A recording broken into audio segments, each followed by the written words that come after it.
smokes one. Deep right field, and it is gone. A grand slam for Preston Allen.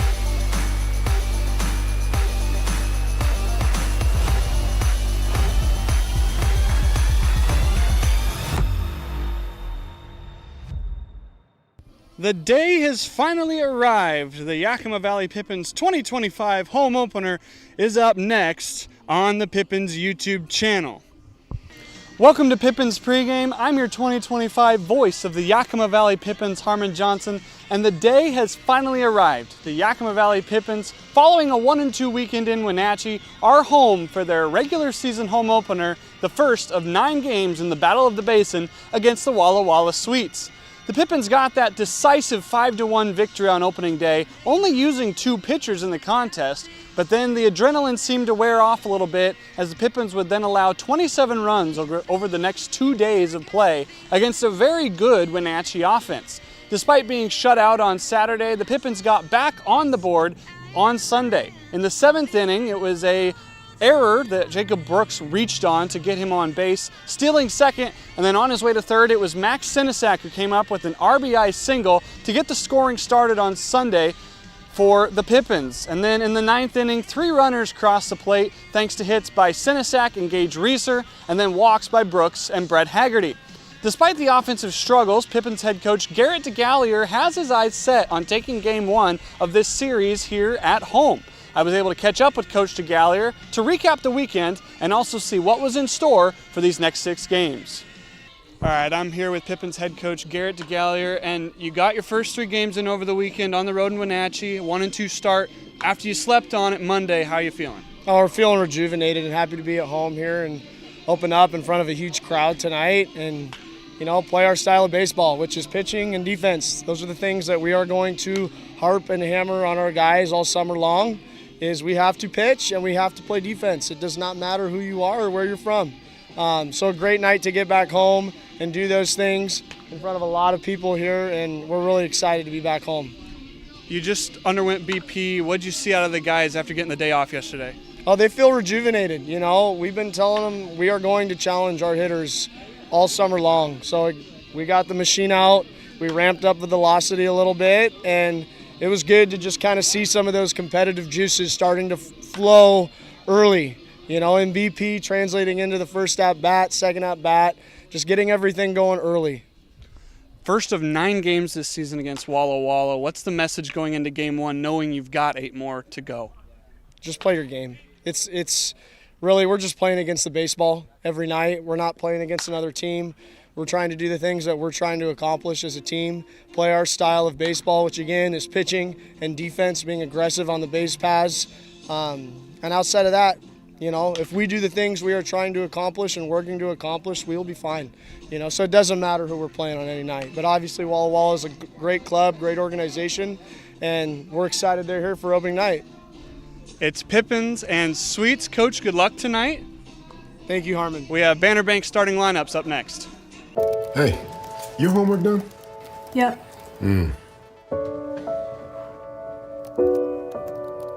Hey, is your homework done? This kinda is homework.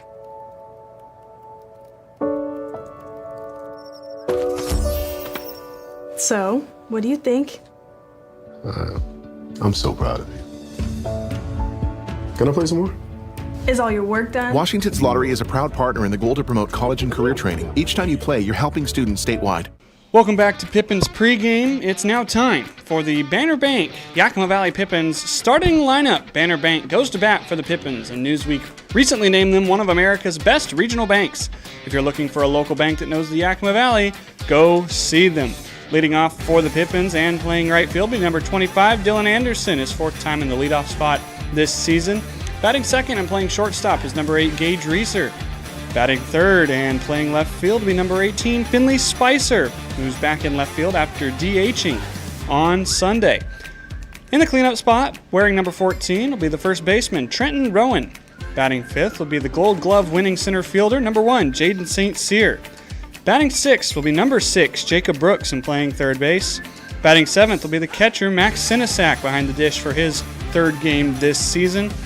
Batting eighth will be Preston Allen, the designated hitter today. And rounding out the Pippins lineup is Kyler Bittner, the second baseman, wearing number 12. Again, Anderson, Reeser, Spicer, Rowan, St. Cyr, Brooks, Sinisak, Allen, and Bittner. The starting pitcher tonight for the Yakima Valley Pippins will be number 35, Colton LaFave, making his first appearance in this 2025 season after pitching in 7 games last year for the Pips. That's your Banner Bank starting lineup for the Yakima Valley Pippins. First pitch is next. This is Pippins Pregame.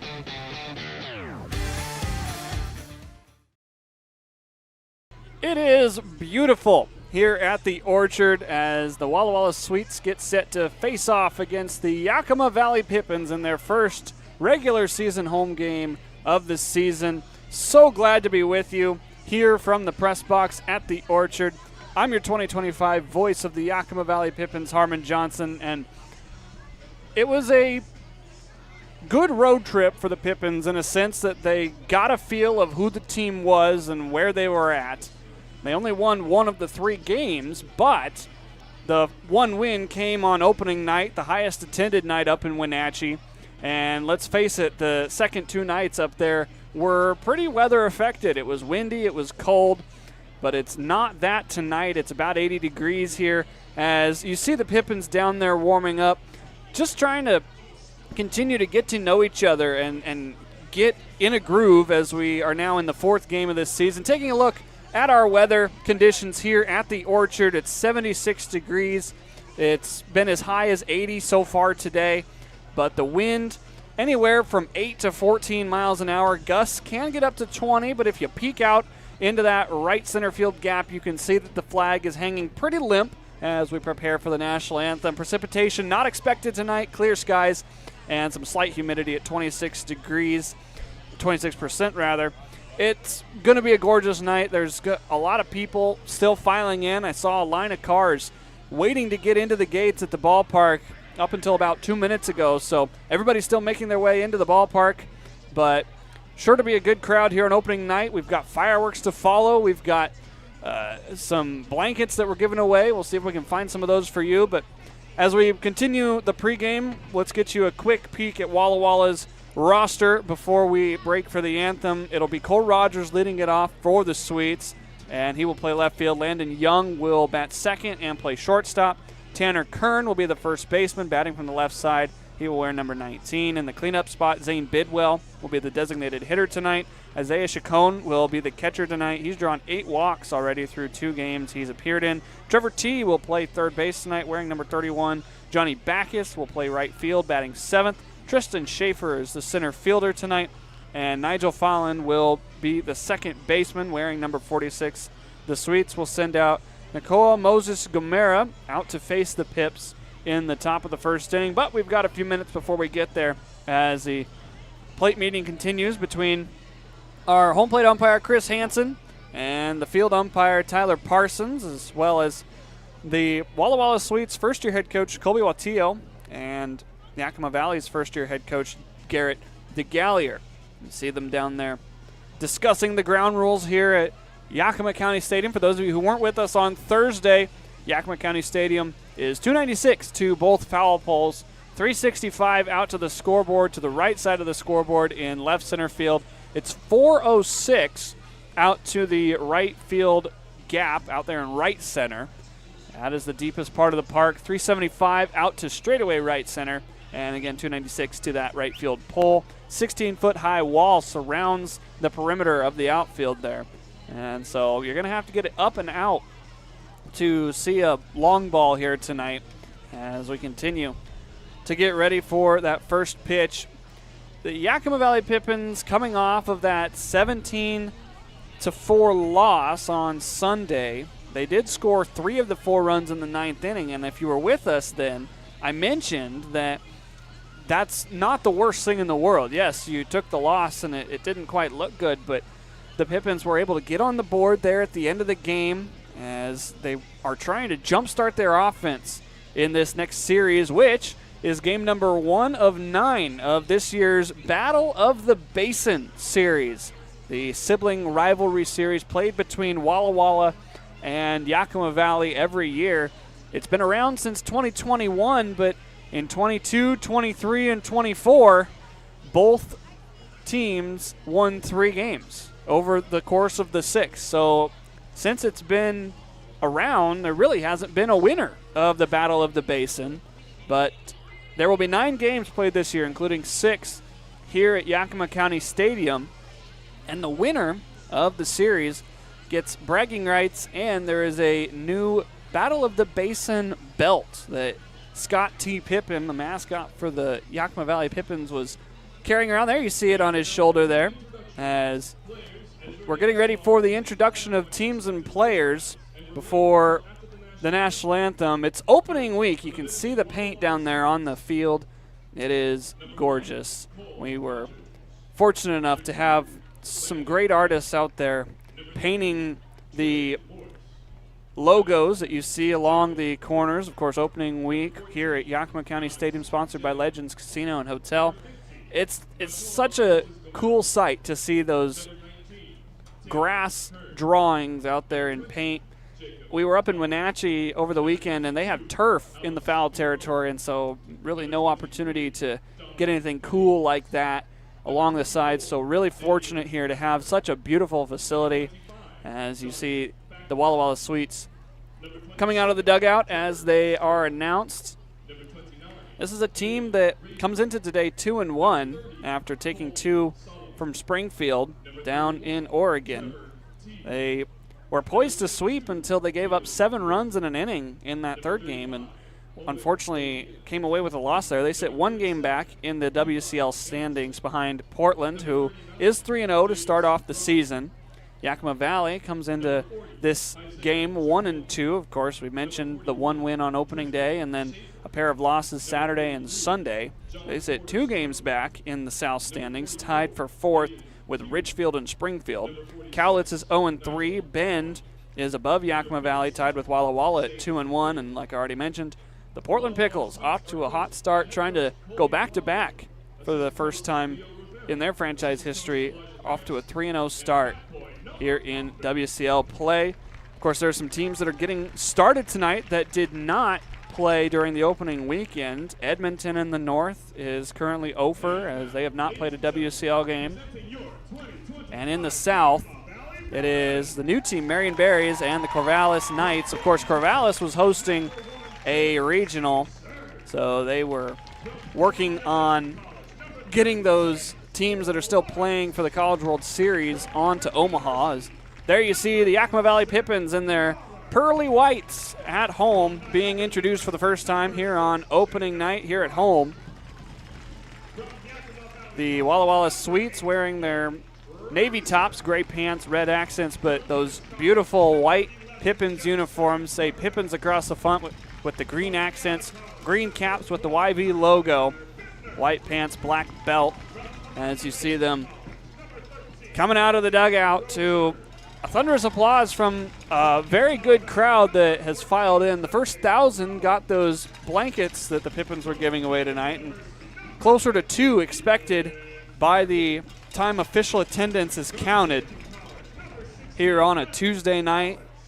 You can't spend it in a much better place. I mean, we mentioned the weather conditions already. Wind, not very much, as it is just sunny, no clouds in the sky. We've got a little bit of a shadow being cast by our banners on the left side, but pretty soon it'll be dark. We'll get ready for fireworks after the game, hopefully following a Yakima Valley Pippins victory over their sibling rival team, the Walla Walla Sweets, here on opening night at the Orchard. Glad you're with us here on the Pippins video stream. 4th game overall for Yakima Valley, 4th game overall for Walla Walla. And we are getting set to go.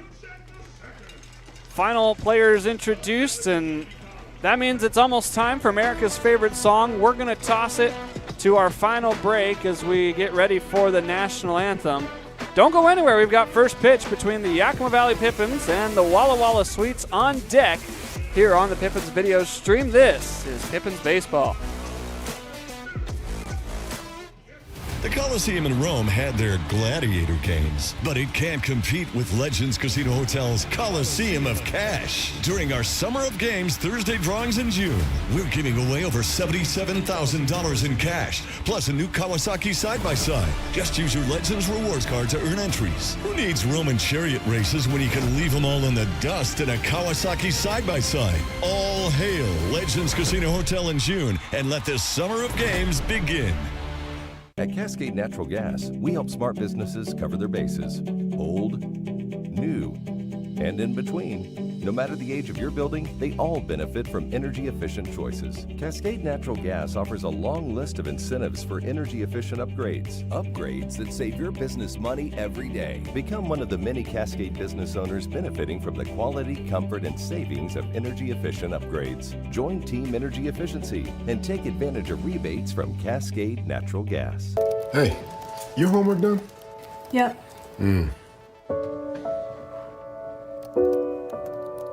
Hey, is your homework done? This kinda is homework.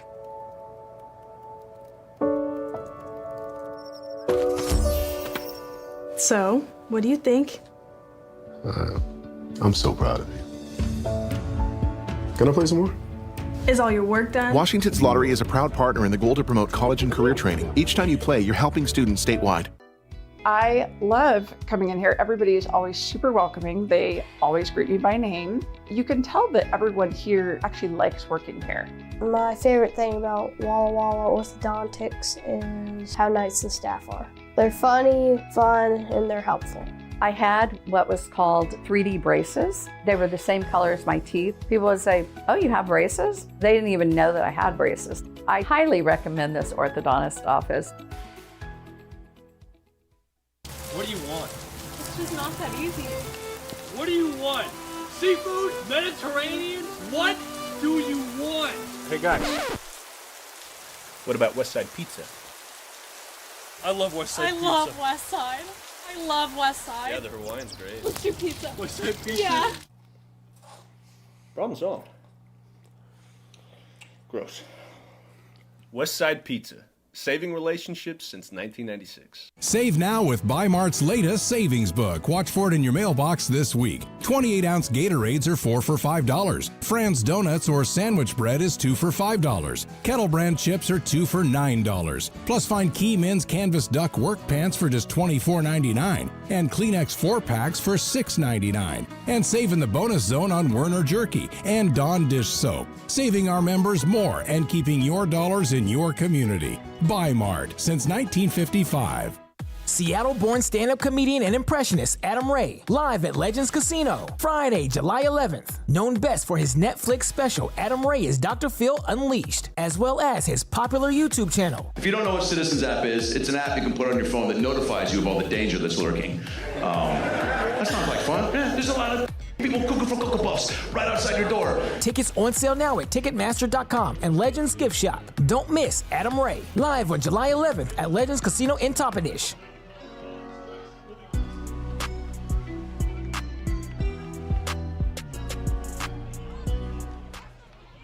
A beautiful rendition of America's favorite song as we are just about set to get underway. The Pippins take the field, and tonight they are led on the mound by Yakima Valley veteran Colton LaFave, who pitched 7 games last year for Yakima Valley. In those 7 games, 6 starts, 0-2, and he had a 26 innings pitched, but with Central Arizona College in this last season, had 2 wins, 2 losses, a 5.91 ERA, 35 innings pitched, but the biggest number to look at is in 20 games played, he had 52 strikeouts to 21 walks. And so something to look forward to from LaFave as he is going to pound the zone. He's going to try and get these guys on some quicker at-bats and fill up the strike zone against the top 3 here for Walla Walla. Cole Rogers, Landon Young, and Tanner Kern will be the first 3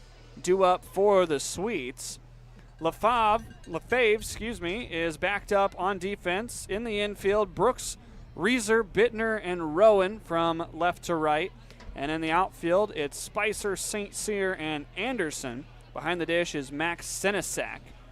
And now LaFave with a quick discussion up on the mound. I think he's questioning if the pitching rubber is straight. That's what the discussion looks to be.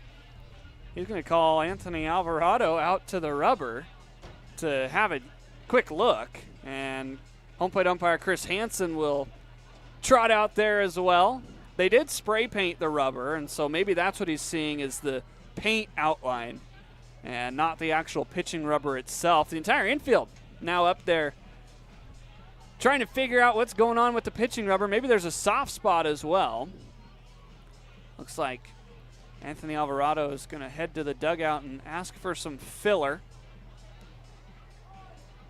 As the first game here for the Pippins at home going to start just a little bit late. We were scheduled at 7:05, but currently 7:11 on a nice 80-degree day here in the Yakima Valley.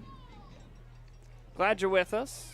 Harmon Johnson, your 2025 voice of the Pippins, waiting to bring you this one as the dugout looks on intently, waiting for Lefebvre to complete his warm-ups. As certainly you don't want to pitch on that mound if something doesn't feel right. That is probably the worst thing to do, is try and throw on a subpar mound. You'd rather fix it and move on after that. And I'm sure the Walla Walla starter, Nakoa Moses Gamero, will also appreciate the fact that Lefebvre is taking so much care into the pitching surface. As here comes Coach Alvarado with a bag of filler.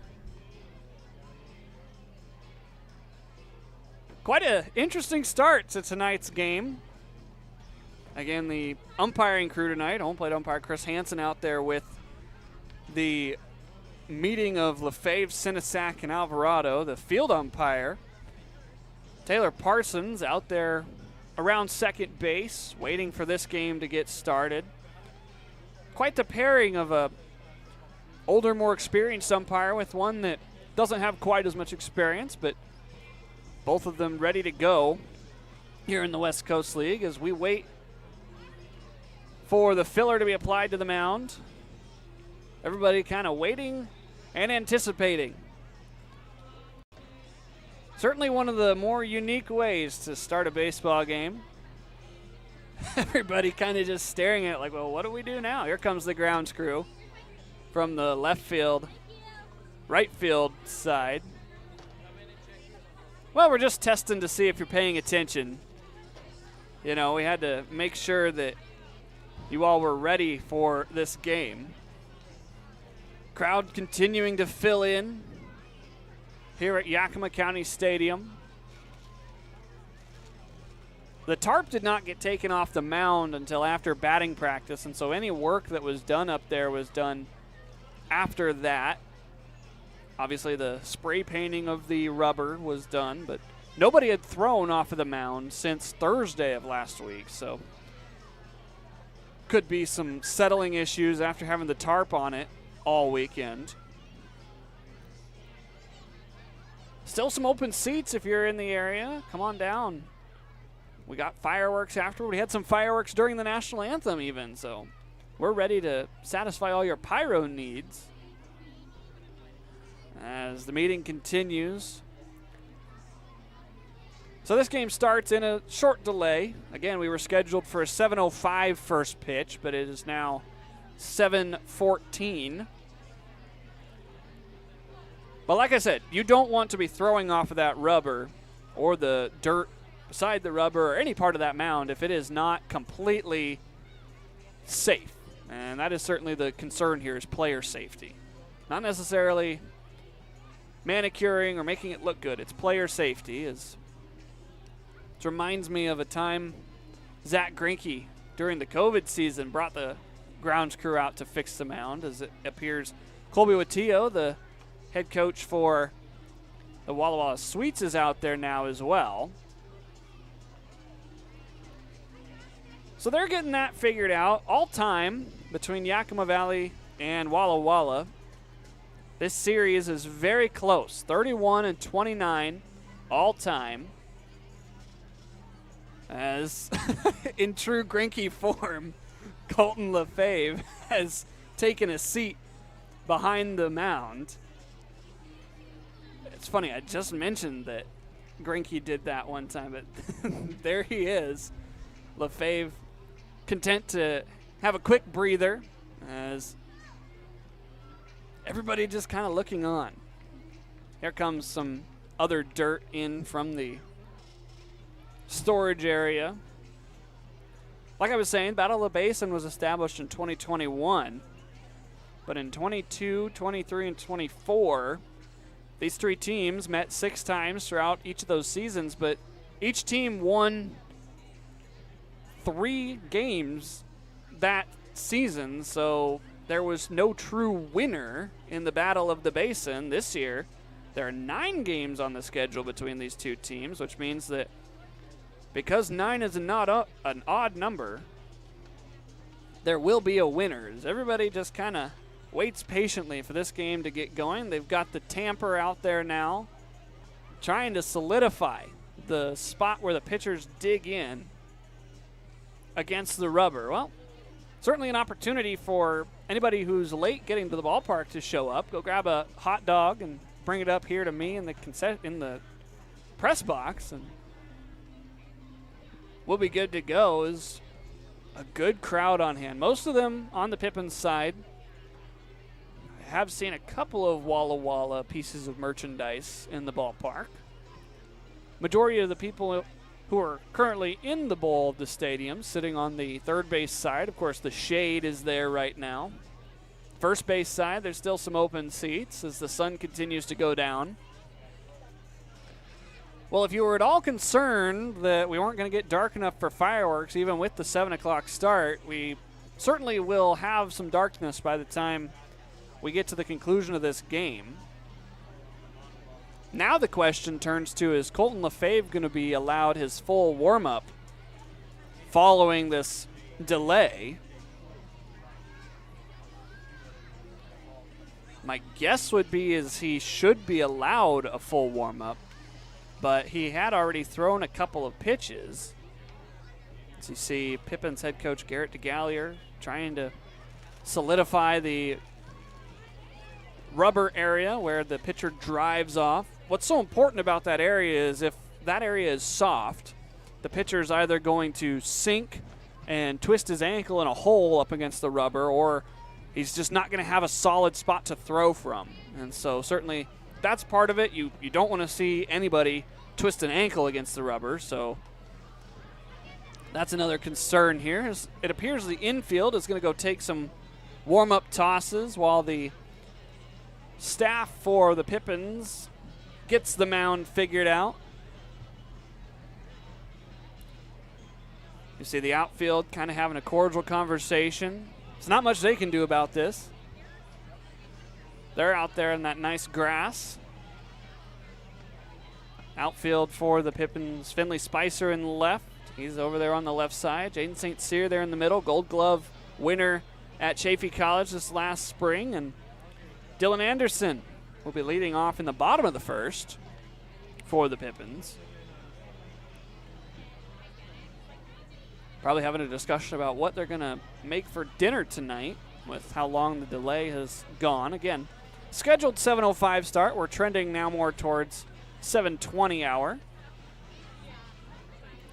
as they continue to work on the pitching surface.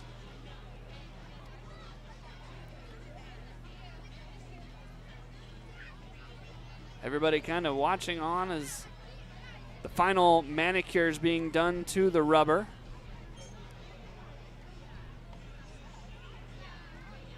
Again, for Walla Walla, it'll be Cole Rogers, Landon Young, and Tanner Kern leading it off. As let's grab a quick look at the scoreboard around the league. Yakima Valley and Walla Walla, one of the last games to get started tonight. In the bottom of the third, up in the North Division, Nanaimo taking on Port Angeles. It's Night Owls up 1-0 over the Lefties. Kelowna is at Wenatchee, who just took 2 of 3 from the Pippins. Wenatchee is up 2-0 in the bottom of the fourth. Kamloops taking on Bellingham in Bellingham. Bellingham up 3-0 on the North Paws. The Bend Elks and the Springfield Drifters are in the bottom of the third in Springfield. Bend up 1-0. The Marion Berries got their season started tonight as they're in the top of the third visiting Ridgefield. They are up 4-0. So in their first game as a member of the WCL, already up to a 4-0 lead over the Raptors. Back to the North Division, Victoria taking on Edmonton. Edmonton up 5-0. That is their first league game of the season, Edmonton.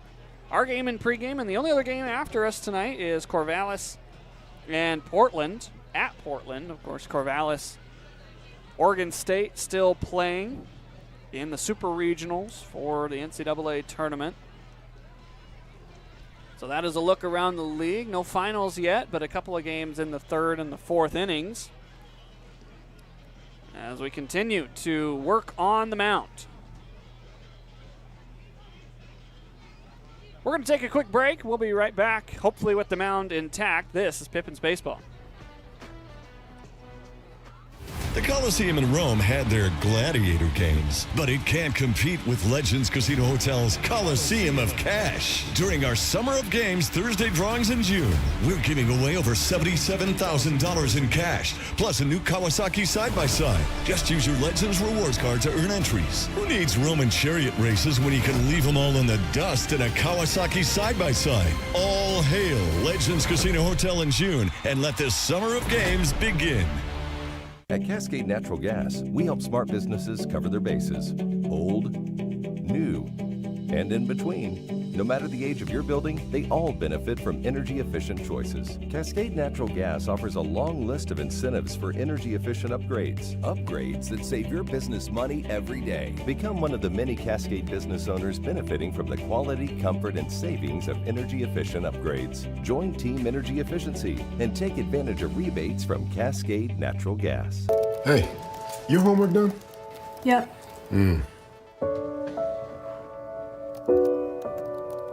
Hey, is your homework done? This kinda is homework.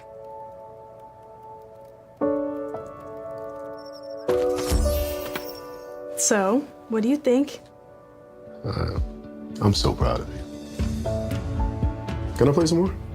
Is all your work done? Washington's Lottery is a proud partner in the goal to promote college and career training. Each time you play, you're helping students statewide. I love coming in here. Everybody is always super welcoming. They always greet me by name. You can tell that everyone here actually likes working here. My favorite thing about Walla Walla orthodontics is how nice the staff are. They're funny, fun, and they're helpful. I had what was called 3D braces. They were the same color as my teeth. People would say, "Oh, you have braces?" They didn't even know that I had braces. I highly recommend this orthodontist office. What do you want? It's just not that easy. What do you want? Seafood? Mediterranean? What do you want? Hey guys, what about West Side Pizza? I love West Side I Pizza. love West Side. I love West Side. Yeah, the Hawaiian's great. Let's do pizza. West Side Pizza? Yeah. Problem solved. Gross. West Side Pizza, saving relationships since 1996.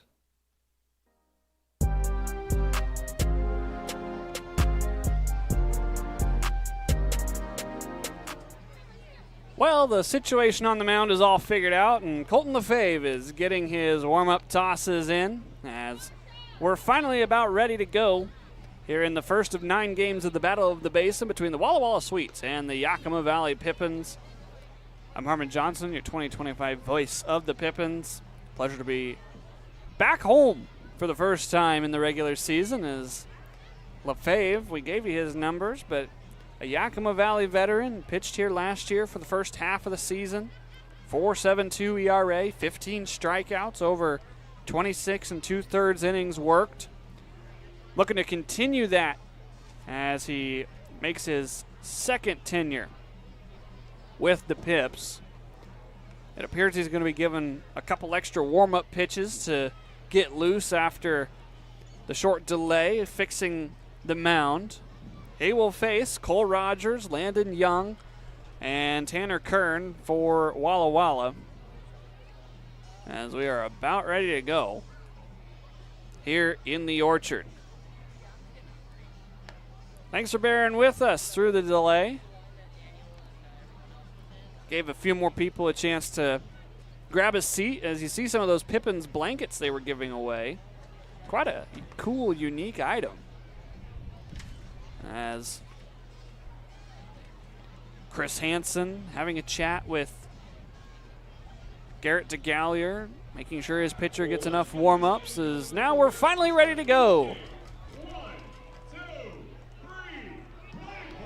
There's the play ball call from the crowd here in Yakima County Stadium, and we are finally ready to go here at home in the regular season. Yakima Valley at 1-2, Walla Walla 2-1. It's Lefebvre versus Rogers as we are set for the first pitch of the 25 regular season here in the Orchard. Outside at 7:26, so just about a 20-minute delay because of the manicure on the mound. As Lefebvre ready with the 1-0. Downstairs, 2-0. Cole Rogers batting .286 on the season through 2 games.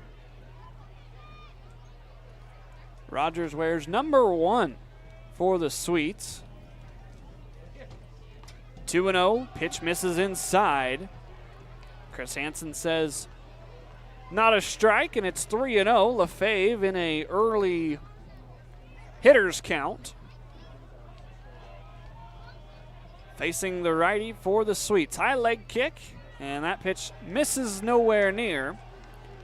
And Cole Rogers is on with the leadoff walk. So now Landon Young will get a chance to bat with a runner on. Young wearing number 2 for the Walla Walla Sweets. 6'1", 180 from Highland, California. Lefebvre from the stretch early. Slide step, and he misses high for ball 1.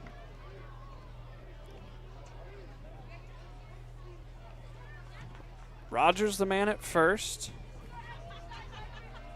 Lefebvre coming set at his belt. Looking for his first strike of the game. Long pause. Now he fires home. It's downstairs. Lefebvre maybe a little bit of jitters. Is Max Senesac going to head out there and try and calm him down? Cole Rogers on the season does already have 2 stolen bases. He's been caught once. So he's 2 for 3. Crowd here trying to get behind Lefebvre. Meeting breaks up. We'll see how Lefebvre does as he tries to dial it in here for the Pips. First of 9 games in the Battle of the Basin, and first of 6 here at home early in the season. The 2-0 nowhere near. 3-0. Rogers not necessarily getting a huge lead over there at first, but we'll see if he maybe tries to draw a throw over with the 3-0 count, a walk pending. Lefebvre set. Pitch called a strike. Landon Young, already a step down to first, is called back after Lefebvre started the game with 7 straight pitches out of the zone. Now he's got his first one across. Let's see if that helps him settle in. 3-1. Fouled away. He's right back into the count. It's now 3-2. Young on the season, batting .222. Does have an RBI. Runner goes, 3-2 pitch. Called strike 3. The throw down is just a little bit short. So a stolen base, but Lefebvre battles back to get a called strike 3 for the first out of the game.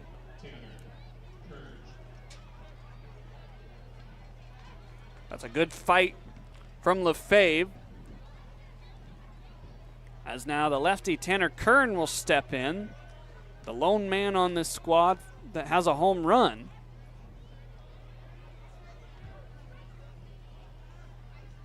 First pitch. Little nubber off the end of the bat, but it's going to fall harmlessly foul over by the third base coach. Brooks was chasing after it.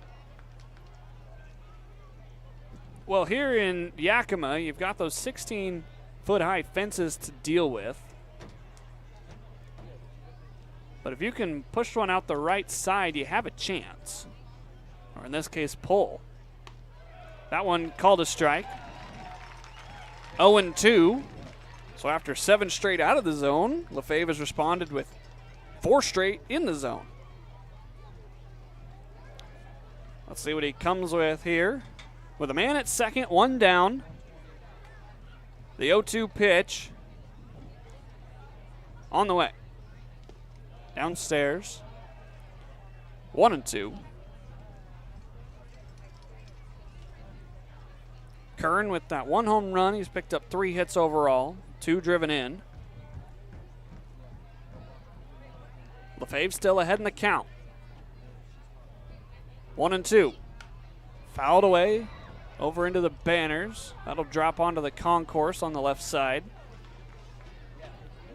Count still 1-2 as Lefebvre dances around the mound trying to get settled.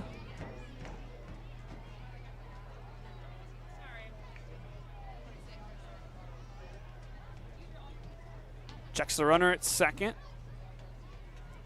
1-2.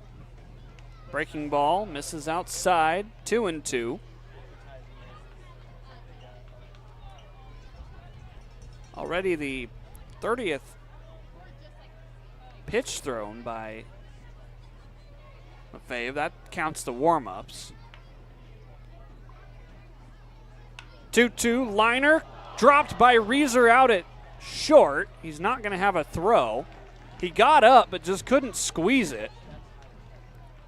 Will go down as an error there for Reeser. That's a tough one, hopping up there to get it.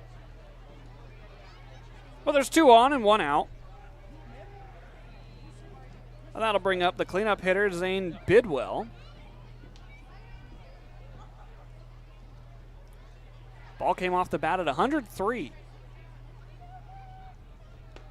First pitch strike to Bidwell. Batting .500 on the season through 3 games, picked up 5 hits and 10 at-bats.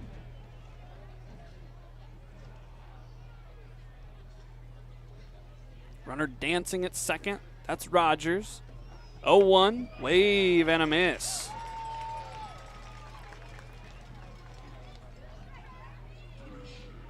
Bidwell wears maybe one of the highest numbers I've seen in summer ball. 57. Lefebvre takes his time. The 0-2. High in the sky, out to right. Anderson chasing it back towards the pole. He cannot grab it up against the fence, but it's a foul ball, says Chris Hansen. That was dangerously close to being a fair ball. Hansen says it was dropped in foul territory. Colby Wattillo asking for a clarification. Anderson was running out of room quickly down there on the right field line.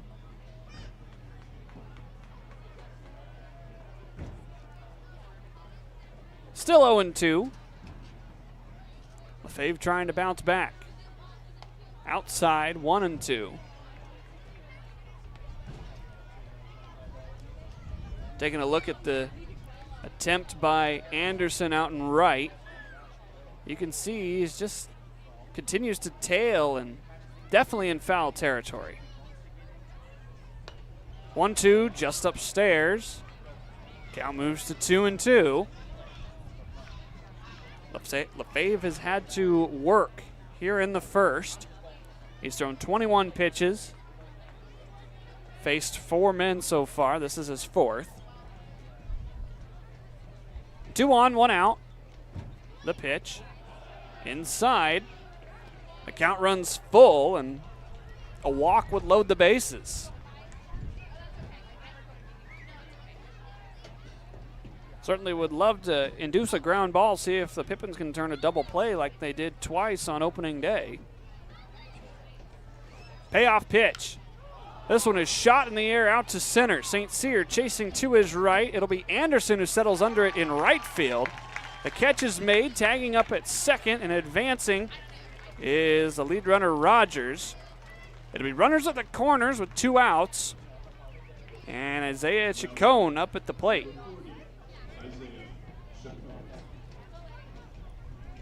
Well, at the start of the game, there wasn't that much wind, and there still isn't according to the flag, but there are some swirling currents blowing from left to right, pushing the ball more from center field into right field. So we'll have to see how that plays out through this game as the first pitch called a strike to Chacon.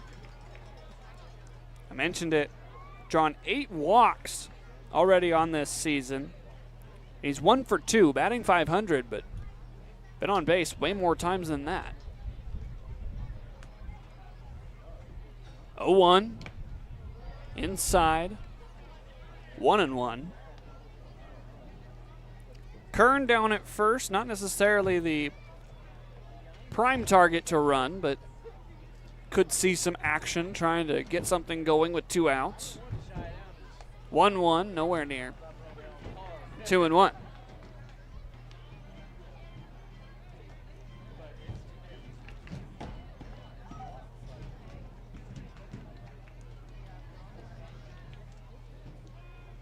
LaFave trying to get out of the first unscathed.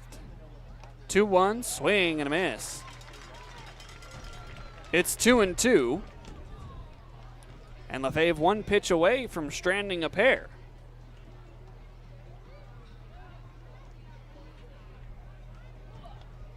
You got to get a good pitch here. The 2-2. High fly ball out to right. Will it stay fair around the pole? No, it is foul. Second time there's been a foul ball over there at that right field pole. But that's the prevailing wind here. 93 mile an hour off the bat. Again, very short poles here at the Orchard. Count remains 2-2, but wind will definitely push that foul if you're a left-handed bat. The 2-2, this one fouled off to the opposite way behind the third base dugout. Still 2-2. Good fight being put up here by Chacon. Where's number 40? The catcher in today's contest. Another 2-2. Called strike 3. LaFave strands a pair, and Walla Walla unable to take advantage of a couple of early base runners. Walla Walla 0, Yakima Valley coming up. This is Pippins Baseball.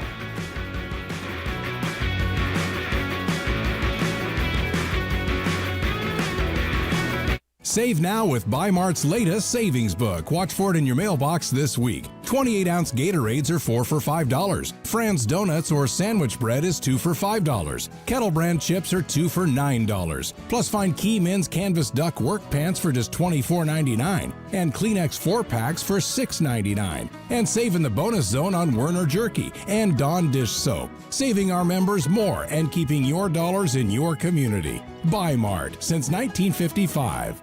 Seattle-born stand-up comedian and impressionist Adam Ray, live at Legends Casino, Friday, July 11th. Known best for his Netflix special, Adam Ray is Dr. Phil Unleashed, as well as his popular YouTube channel. If you don't know what Citizens app is, it's an app you can put on your phone that notifies you of all the danger that's lurking. That sounds like fun. Yeah, there's a lot of people cooking for Cocoa Puffs right outside your door. Tickets on sale now at Ticketmaster.com and Legends Gift Shop. Don't miss Adam Ray, live on July 11th at Legends Casino in Toppenish.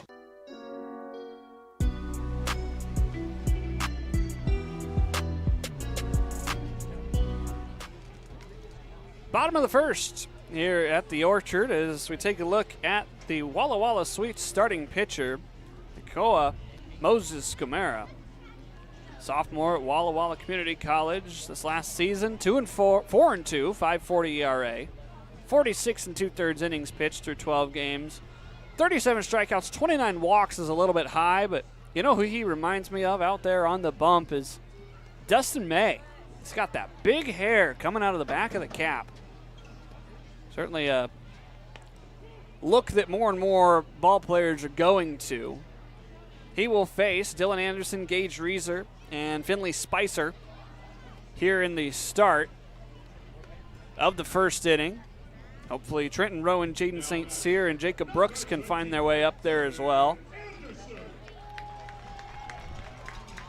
A big round of applause for the first batter of the home regular season, Dylan Anderson.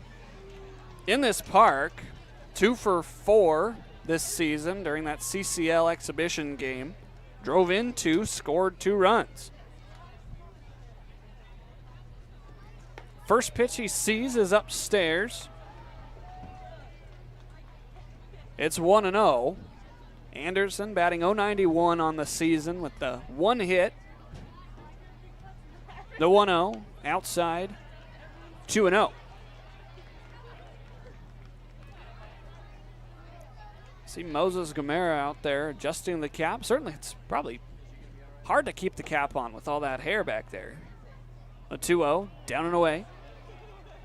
Anderson to take a leadoff walk. Pippins had been struggling on offense the last 2 games until the 9th inning of Game 3 up there in Walla Walla, in Wenatchee. Anderson sees strike 1. Ahead in the count still. Has struck out twice. Walked once on the season. The 3-1 liner caught. What a play out there by Landon Young. And a Webb Gym robs the Pips of their first hit at home in the regular season. My goodness. I mean, it doesn't get much better than that. That's what Gage Reeser was hoping for in the top of the inning. But just look at this full extension. Man, oh man. So a line out is the first out here in the first inning. As now Gage Reeser watches ball 1. Gage averaged up to .333, picked up 3 hits in the series against Wenatchee. Next one up near the shoulders, 2-0.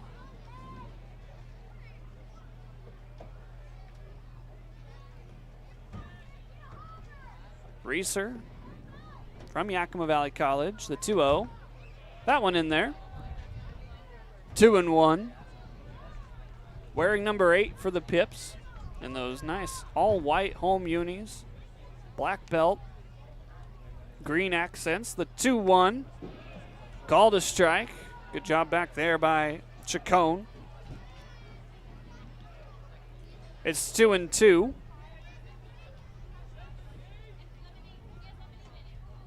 Moses Gamora ready. The 2-2. Wave and a miss. Reeser down on strikes. And there's 2 down here in the first. Finley Spicer gets some words of advice from Reeser as he strolls to the plate. Spicer from St. Scholastica up in Minnesota. Made the trip out here to Washington as the first pitch he sees is downstairs for ball 1. On the season, batting 100. 1 hit and 10 at-bats. He has driven in 2. In fact, they were the first 2 runs the Pips scored this year. 1-0 on the ground, and a sliding stop by Young. The throw over, not in time. Spicer beats it out. It was another great play out there by Young, but this time he's not quick enough. Infield single for Spicer, picks up his 2nd hit of the season. See the sliding attempt there, but just not enough arm to get it across. So now Trenton Rowan will step up for the first time. 0 for 9 on the season, looking for his first hit. If he could poke one out towards the right field wall, that would be a great sign as the first pitch misses upstairs. Moses Gamera shakes out the right arm. Only pitched in 1 inning during that Springfield series. 2 hits, 1 run given up. Check back at first, not in time. Spicer able to dive back in there.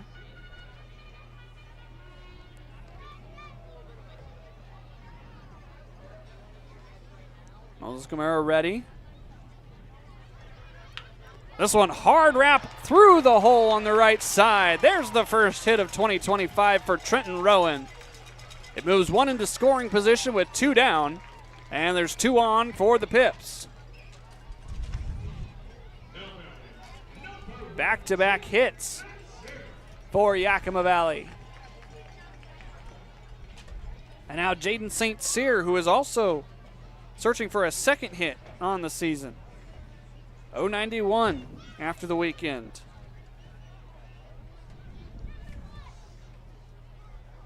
St. Cyr more known for his defense, but trying to get the offense going here in a prime opportunity. Check at second, stepping off. Moses Gamera. That's his first disengagement.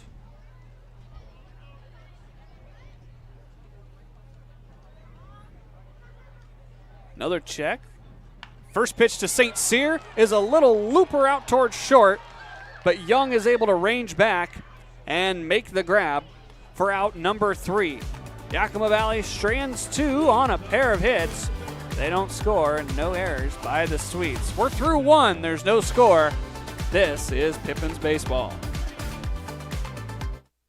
The Coliseum in Rome had their gladiator games, but it can't compete with Legends Casino Hotel's Coliseum of Cash. During our Summer of Games Thursday drawings in June, we're giving away over $77,000 in cash, plus a new Kawasaki side-by-side. Just use your Legends rewards card to earn entries. Who needs Roman chariot races when you can leave them all in the dust in a Kawasaki side-by-side? All hail Legends Casino Hotel in June, and let this Summer of Games begin. At Cascade Natural Gas, we help smart businesses cover their bases. Old, new, and in between. No matter the age of your building, they all benefit from energy-efficient choices. Cascade Natural Gas offers a long list of incentives for energy-efficient upgrades. Upgrades that save your business money every day. Become one of the many Cascade business owners benefiting from the quality, comfort, and savings of energy-efficient upgrades. Join Team Energy Efficiency and take advantage of rebates from Cascade Natural Gas. Hey, your homework done? Yep.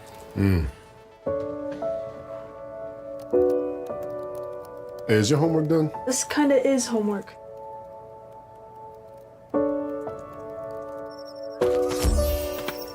So, what do you think? I'm so proud of you. Can I play some more? Is all your work done? Washington's Lottery is a proud partner in the goal to promote college and career training. Each time you play, you're helping students statewide.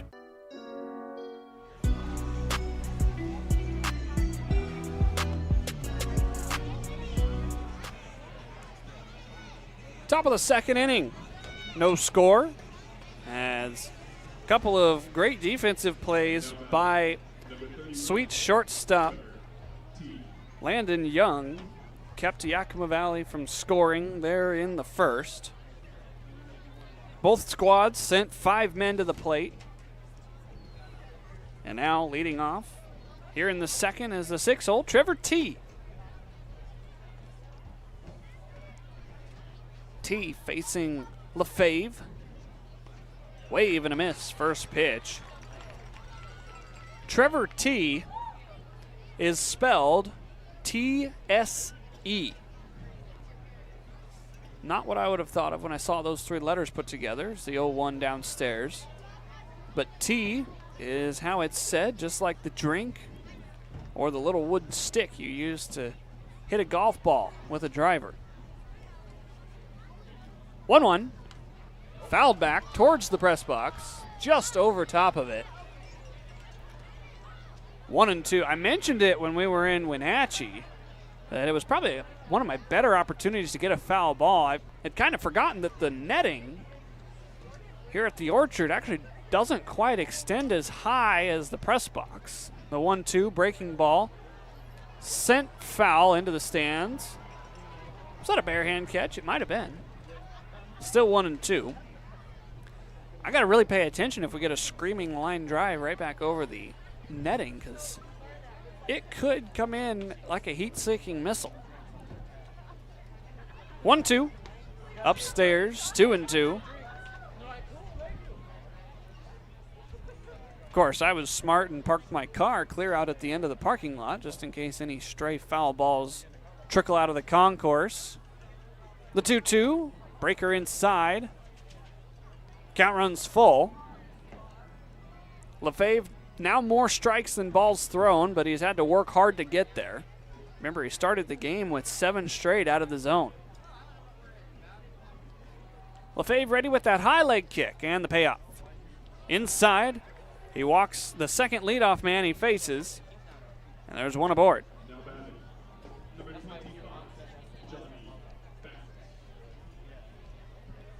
So now Johnny Backus will step up to the dish. One of 3 lefties in the lineup. They have one more on the bench against a very right-hand dominated pitching staff for the Pippins. Not going. First pitch called a strike. Home plate umpire Chris Hansen with the more traditional softball call for the strike, over the top instead of to the side. Check over at first, not in time. Certainly, I'm just glad that Hansen calls it right away instead of like some softball umpires that pause before they make their call. 0-1. Batter steps out, and was time granted? It looks like it. So no pitch. Garrett DeGallier asking for an explanation. And he gets it. Time was called. It's better for a pitcher to continue to throw if he's already in the motion than to try and stop. That can lead to injuries. It's unfortunate, though, because it was a strike. 0-1 downstairs, bounces away from Senesac, and the runner's going to get to second. We'll see what they rule it. Probably a wild pitch, but might be a passed ball. But either way, T is now at second base, and it's the second man in scoring position already here for the Sweets.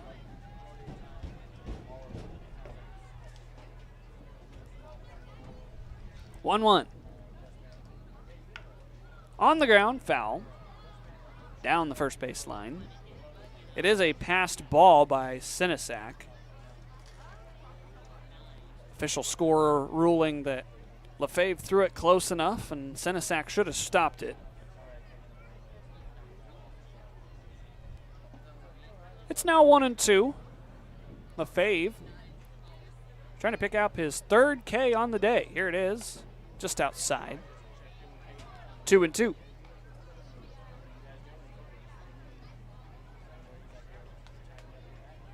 Backus the batter, T at second.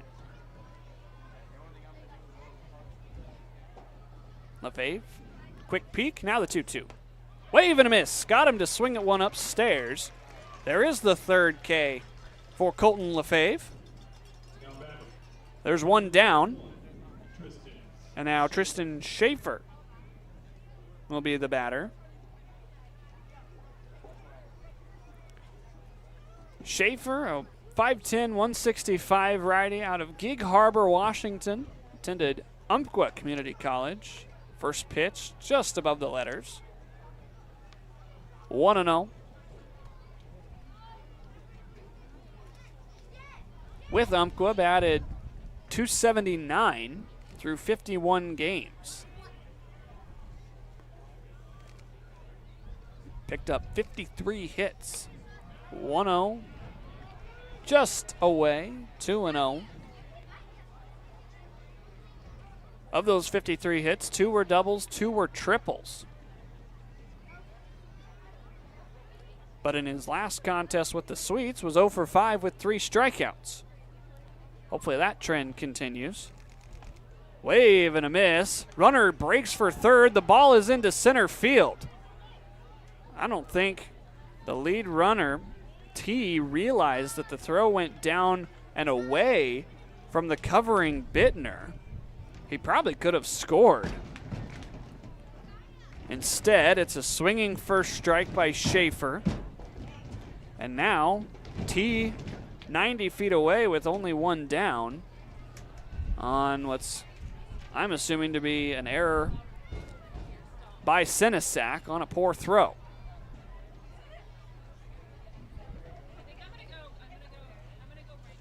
LaFave ready with his 2-1. Called strike 2. Home plate umpire Chris Hansen tried to ring him up.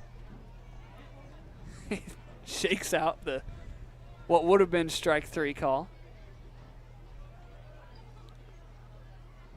Corner's playing in the 2-2. Popped up, but it'll get out of play. Still 2-2. So a passed ball by Senesac and now a throwing error puts T down at third. That's already the second error by the Pippins. So far, no damage. 2-2. This one's off the end of the bat, trickling towards foul territory. It will get there. Off of a tarp down there on the first base side. It's still 2-2.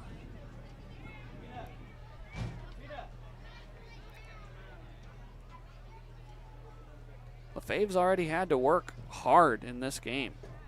This is his 49th pitch. Swing and a miss. Back-to-back strikeouts for LaFave, showing off that strikeout stuff. His 4th of the game. And that'll bring up the bottom man in the Sweets order, Nigel Folland. Well, LaFave was able to get out of a jam with runners at the corners in the first without allowing a run. Let's see what he can do here with the number 9 hitter. Going from the windup with a man at third. First pitch skips in, but Senesac able to keep it around. 1-0.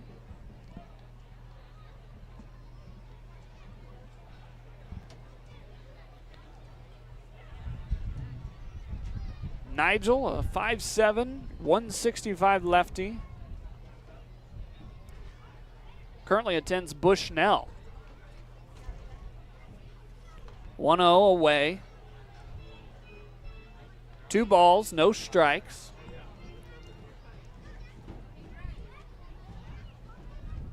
With Bushnell, the Beacons batted 167 in 9 games. 2-0, that one's right in there. 2-1. The Beacons had a 32-20 overall record this year. Went 22-15 in the Triple C Conference. An impressive 23-6 home record as the 2-1 is golfed into right field. And there's the first run of the game off the bat of Nigel Folland. Folland picks up his 2nd hit on the season, drives in his first base runner. And it's 1-0 Walla Walla.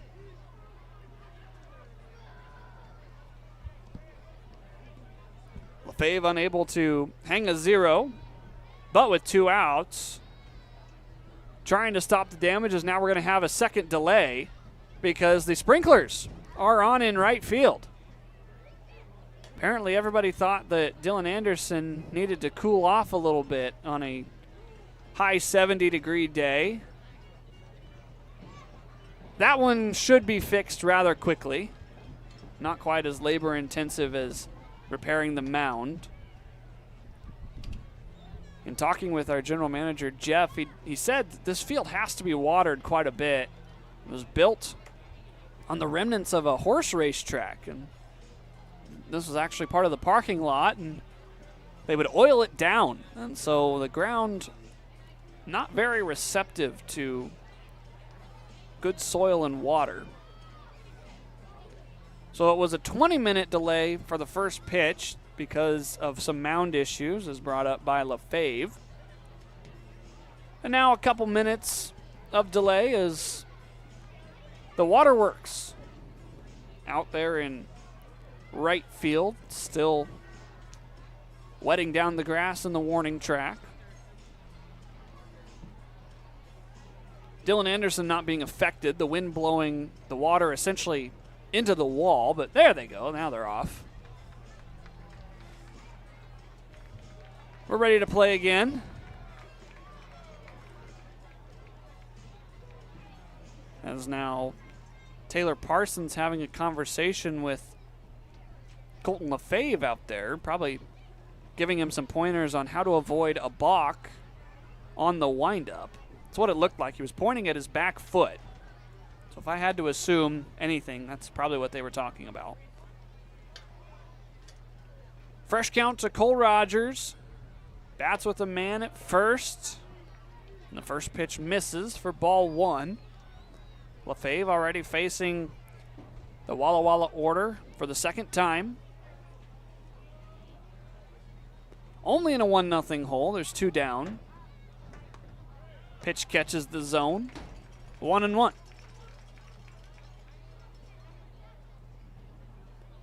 It hasn't been bad from LaFave. It's just been a couple of long at-bats and a couple of unfortunate locations as the 1-1. Foul tipped into the mitt. 1-2. LaFave down to the final strike here in the second. You think about it, the last couple of games for Yakima Valley, it's just been a couple of tough luck. Runner goes, the 1-2, called strike 3.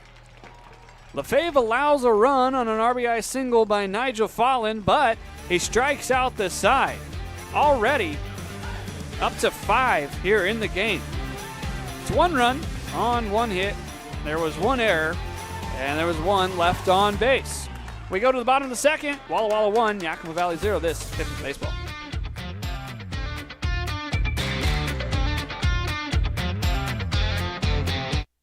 I love coming in here. Everybody is always super welcoming. They always greet me by name. You can tell that everyone here actually likes working here.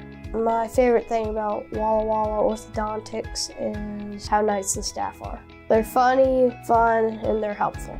I had what was called 3D braces. They were the same color as my teeth. People would say, "Oh, you have braces?" They didn't even know that I had braces. I highly recommend this orthodontist office. What do you want? It's just not that easy. What do you want? Seafood? Mediterranean? What do you want? Hey guys, what about West Side Pizza? I love West Side Pizza. I love West Side. I love West Side. Yeah, the Hawaiian's great. Let's do pizza. West Side Pizza? Yeah. Problem solved. Gross. West Side Pizza, saving relationships since 1996.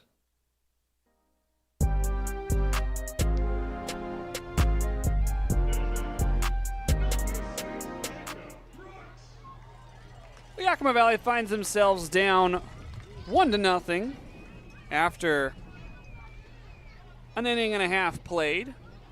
It'll be 6, 7, and 8 due up for Yakima Valley. Jacob Brooks, Max Sinisak, and Preston Allen facing their opponent, Moses DeMarin.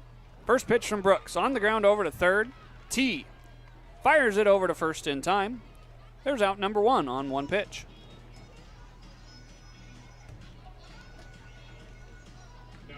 Brooks been doing some adjustments with his swing, trying to find something that works. Came into the game batting 182. That will drop just a little bit after the ground out to third. And now Max Sinisak, who has the best batting average on the team. Clean .400 after picking up 2 hits in Sunday's game. Sees strike 1. Sinisak drove in 2 during that series finale up in Wenatchee.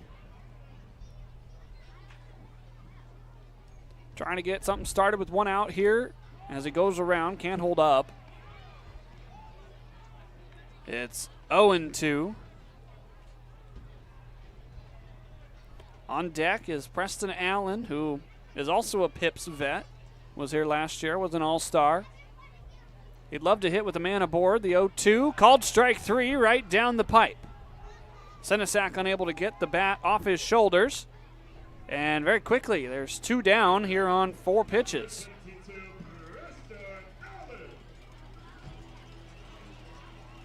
Moses Cameron working very efficiently.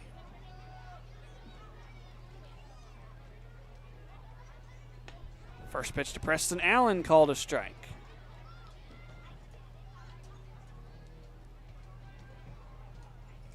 Already 13 strikes have filled the zone for Moses Gamera. That one just misses. Breaking ball unable to get the call. Count evens at 1 apiece. He's working quick up there on the bump. 1-1. Wrapped off the inside part of the hands. Allen going to have to hurry. He is out at first thanks to some steady defense by Folland over to Kern. And a 1-2-3 frame retires the side. It's Walla Walla 1, Yakima Valley 0. We head to the top of the third. This is Pippins Baseball.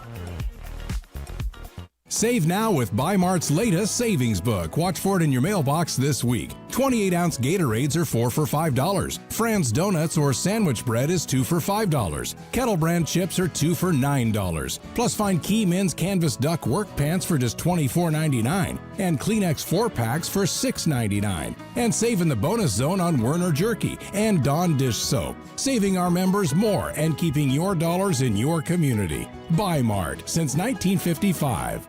Seattle-born stand-up comedian and impressionist Adam Ray, live at Legends Casino, Friday, July 11th. Known best for his Netflix special, Adam Ray is Dr. Phil Unleashed, as well as his popular YouTube channel. If you don't know what Citizens app is, it's an app you can put on your phone that notifies you of all the danger that's lurking.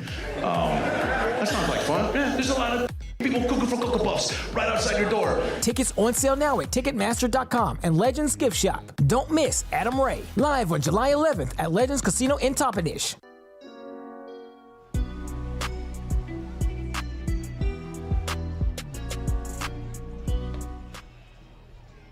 2, 3, and 4 due up here for Walla Walla as they lead 1-0 as we get to the third inning. Taking another look at the games currently going on around the West Coast League. Some updates. Nanaimo leading Port Angeles 6-0 in the bottom of the fifth. Also in the bottom of the fifth, Wenatchee up 9-0 on Kelowna. Bellingham up 3-0 at home against Kamloops in the bottom of the fifth. Bend is at Springfield up 6-0 in the bottom of the fifth.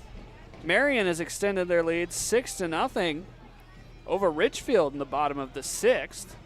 And Victoria and Edmonton 10-1 in the top of the seventh in Edmonton. Portland out to a 2-0 lead on Corvallis in the bottom of the third. It'll be the second plate appearance for Landon Young, who struck out looking back in the first. Sun setting just to our west. Last licks of sunlight remaining on the ballpark. We are under the lights when it gets dark enough. First pitch, a ball high and away to Young. If you remember back on Saturday, Steele Whitcheck had to wait for the lights to power on in Wenatchee. We're taking the confusion out of that. Lights have been on since first pitch as that one's downstairs. 2-0.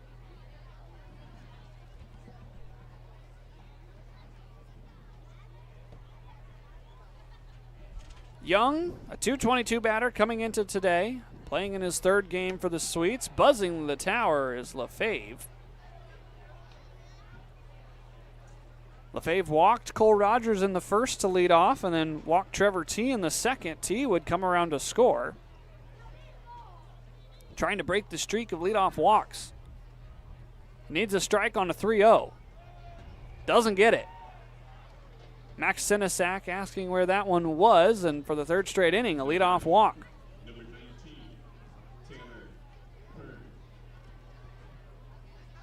So Tanner Kern will bat with one on, like he did back in the first. This time it's Landon Young on the base paths instead of Cole Rogers.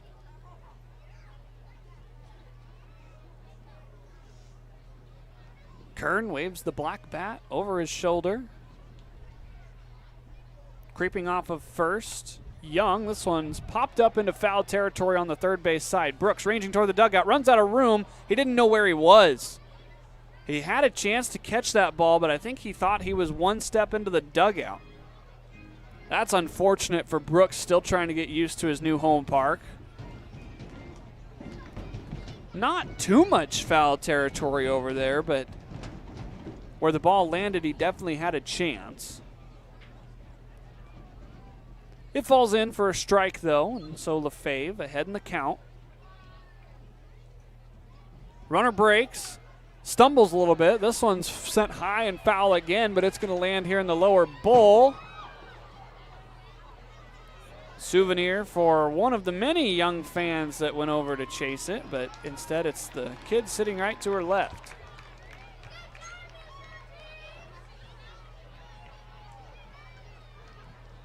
Couple of foul balls have got LaFave ahead in the count.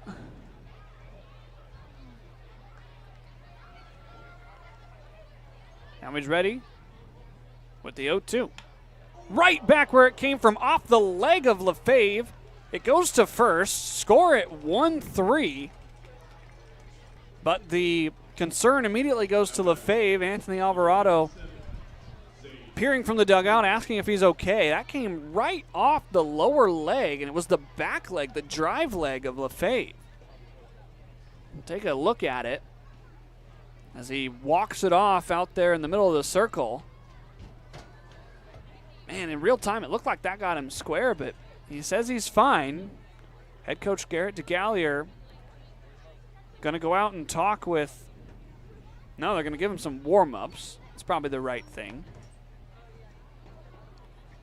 Score at 1-3 as the ball bounded right off the back leg to Trenton Rowan at first. Landon Young advances to second on the ground out. You hope that doesn't affect LaFave as the night goes on. Zane Bidwell back up for his second plate appearance. First pitch called a strike, 80 miles an hour. Bidwell flew out to Anderson that advanced Cole Rogers to third back in the first inning.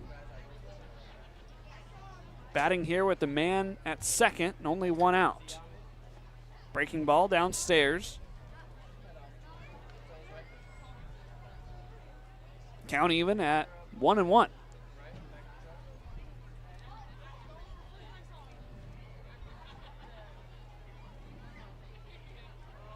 It's already starting to cool down a bit here as this is sent a mile high into the outfield, but playable for Spicer.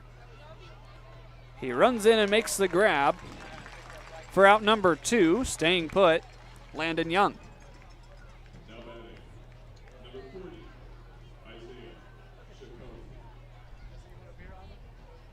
So now Isaiah Chacon, the final man LaFave hopes to face here in the third.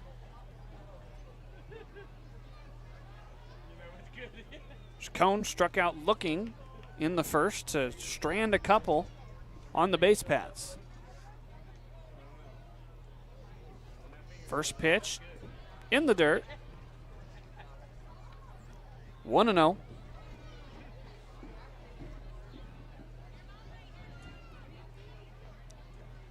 Chacon with that strikeout back in the first inning.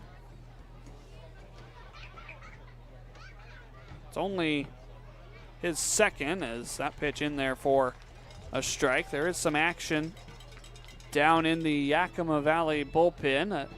Appears to be Branson Rozier warming up. Yakima native.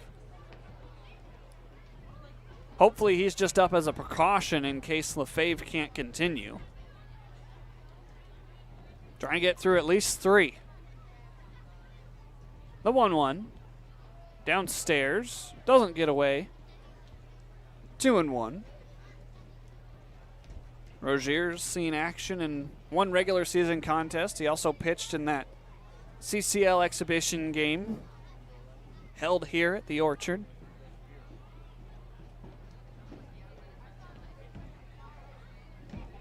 LaFave behind in the count, 2-1 with 2 outs. That one catches the zone. Evens it up at 2 apiece. LaFave with 5 strikeouts so far in this game. Pitch count definitely not where you wanted it through 3, but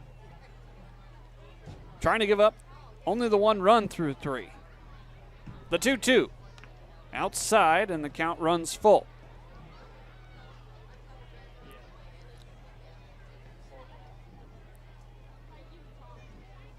Fave nearing 65 pitches through 3 innings.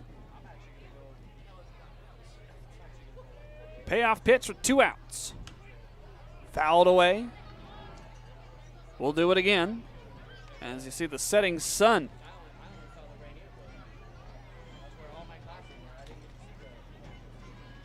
Tell you what, I'm starting to get a little bit of a breeze come through the press box here. Certainly a pleasant night, but it's definitely the right night to give away those Pippins blankets. The 3-2. Down and away. Chacon draws a 2-out walk. There will be 2 on with 2 out for Trevor T.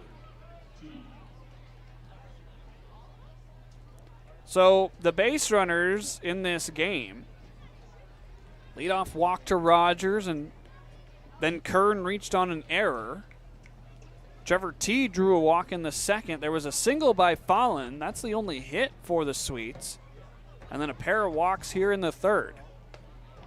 First pitch strike to T. So a little bit of LaFave shooting himself in the foot. Let's see what he can do here with 2 on and 1 strike. Inside, nearly clipped the belt, 1-1. LaFave trying to get his team through at least 3.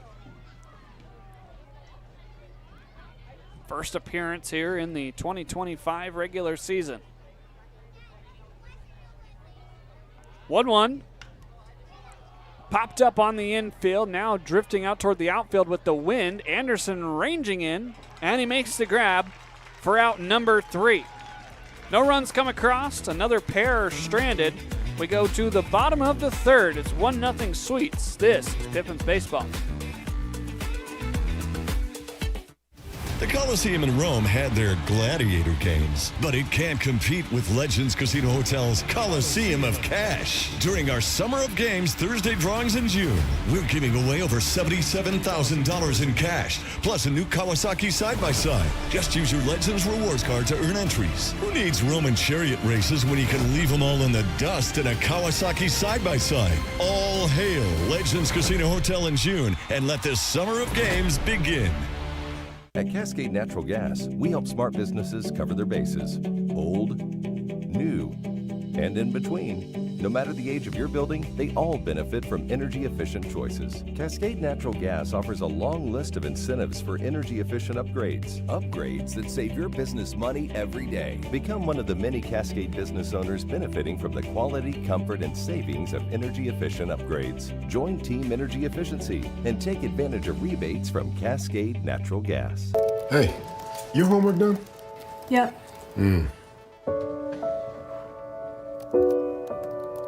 Hey, is your homework done? This kinda is homework.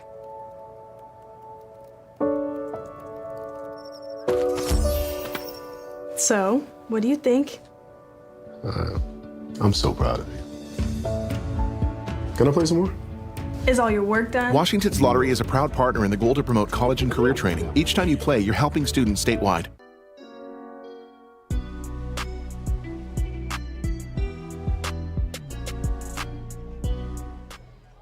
Bottom of the third here at the Orchard. It's 1-0 Sweets. The first pitch is mile-high pop-up into the infield. Who wants it? Ranging over, making the grab against the setting sun is Folland. That's out number 1. That is the definition of a major league pop-out right there. High up there in the sky. There's not a cloud up there. But in this twilight time, it can be kind of hard to find the ball. So Kyler Bittner, 1 pitch, 1 out. Back to the top for the Pippins. Dylan Anderson sees strike 1. little bit of wind knocked our center field camera out of frame. Bear with us. 0-1 liner right back up the middle past the diving Folland. He can't make that play. And there's a 1-out single for Anderson, his second hit of the season.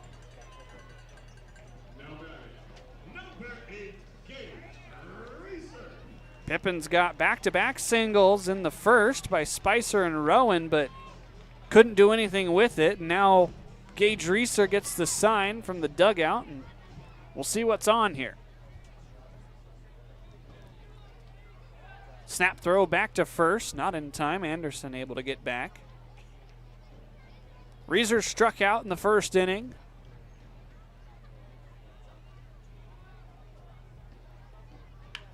First pitch now on the ground, up the middle. Young fires over to first. Is it in time? No. Reeser with some wheels. Young's made a couple of good plays, but that one unable to get the arm across. Back-to-back singles for the Pippins. And again, they have something cooking with 1 out. Throw across, definitely in time. He was there, he beat it.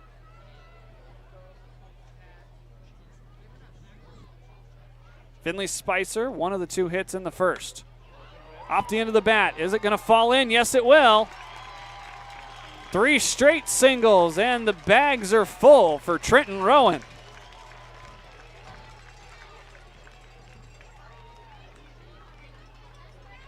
Moses Gomera leaving some pitches in the zone. We'll see how the Sweets play this with 1 out. And Trenton Rowan, who picked up his first hit of the season back in the first, looking to build on that. He does have some pop in his bat should he get a pitch to hit. Don't let that low batting average fool you here at the beginning of the season. First pitch, outside, ball 1. One of the best scoring opportunities for the Pips since they had the bases loaded on Sunday in the 9th inning. Rowan up to the dish. A Pip at every base. First one is sent out towards center. Schaefer's going to have a beat on it. Will he be deep enough to score the run? Anderson pumps, but wasn't going to make it. A good throw out there by Schaefer. And there's 2 down.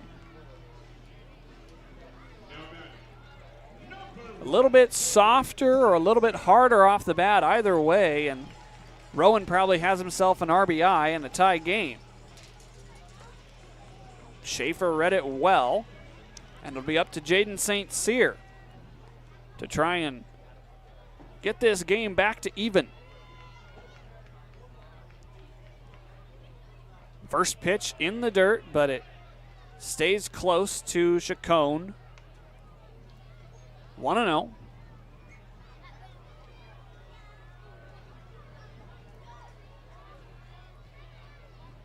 Lead runner is Anderson at third, Reeser's at second, Spicer's at first on 3 straight singles. St. Cyr watches ball 2. A walk would be an RBI as well. Certainly would take that any day to tie this game and keep the train moving. Crowd here hoping for some offense. The 2-0 downstairs. No place to put St. Cyr.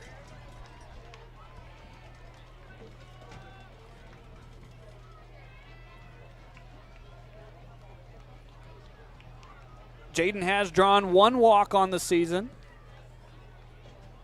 His second would be an RBI. Moses Gomera ready.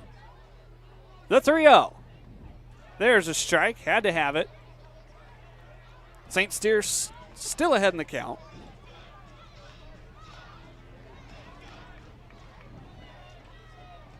Jaden looking to come up big. Bags full of Pippins. The 3-1. St. Cyr stings it out to center. Schaefer coming in now, retreating back.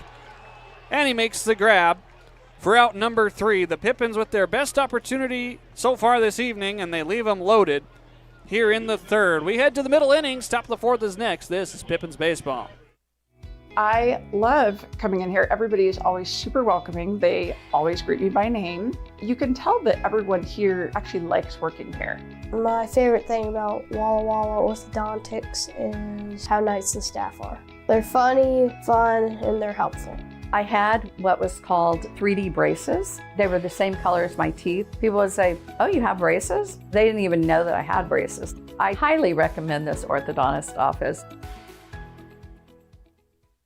What do you want? It's just not that easy. What do you want? Seafood? Mediterranean? What do you want? Hey guys, what about West Side Pizza? I love West Side Pizza. I love West Side. I love West Side. Yeah, the Hawaiian's great. Let's do pizza. West Side Pizza? Yeah. Problem solved. Gross. West Side Pizza, saving relationships since 1996.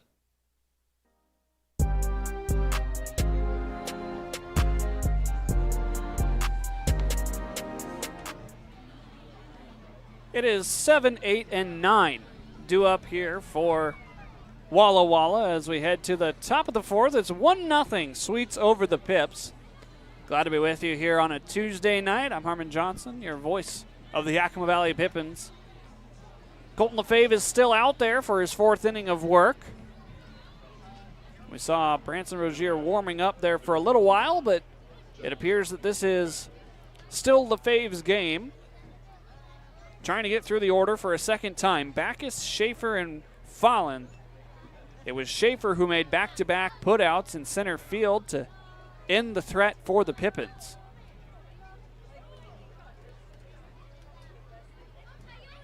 Let's see if LaFave can get a 1-2-3 as the first pitch is high and away for ball one. For a while there, the Pips hadn't had a 1-2-3 inning. They turned one off the arm of Trevor Kaiser in the fifth inning of Sunday's game. Fouled straight back, 1-1.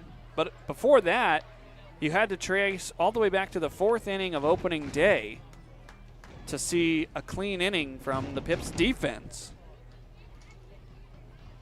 I'd love to see a couple of those.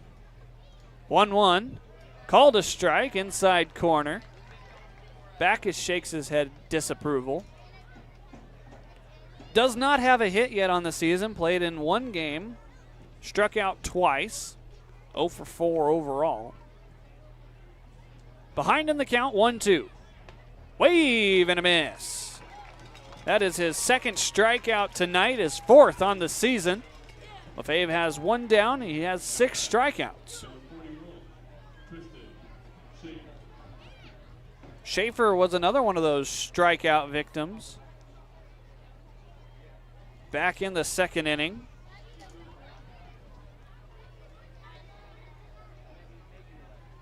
Does not have a hit yet on the season either. 0 for 12. Squaring to bunt, now pulls back. Pitch was close. Called a ball.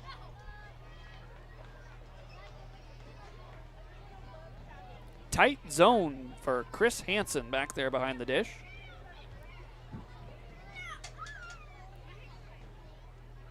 LaFave ready with his 1-0. Upstairs. Count moves to 2-0.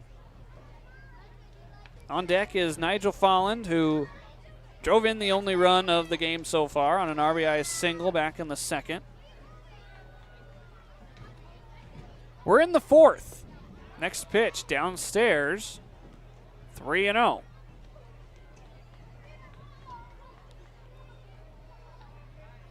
Righty-righty matchup currently. It would be a righty left up with Fallon due up. The 3-0. Had to throw one. There it is. Strike one.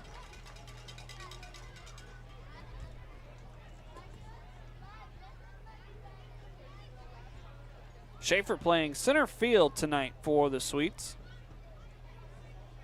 3-1, fouled back, and LaFave has worked himself back into this count.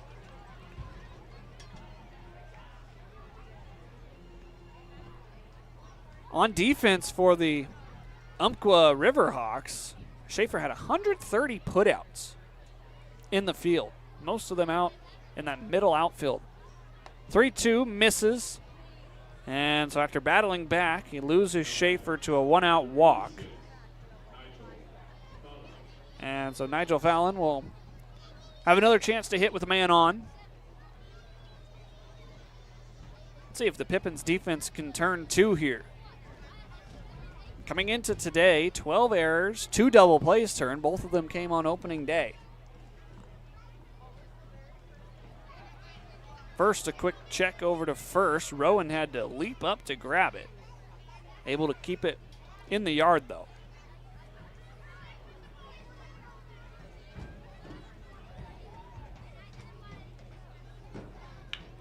First pitch to Folland is driven out towards right, but Anderson right there to make the grab for out number 2.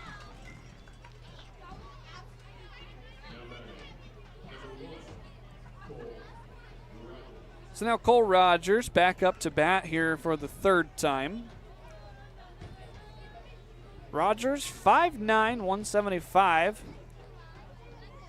Native of Phoenix, Arizona, but attends New Mexico State. Snap throw over to first, not in time.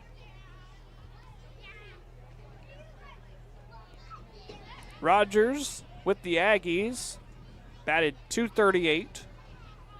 Only made 4 starts, but 11 appearances overall. First pitch, fouled back. Rogers only picked up 5 hits and 21 at-bats. Drove in 1. Was hit once, struck out 4 times.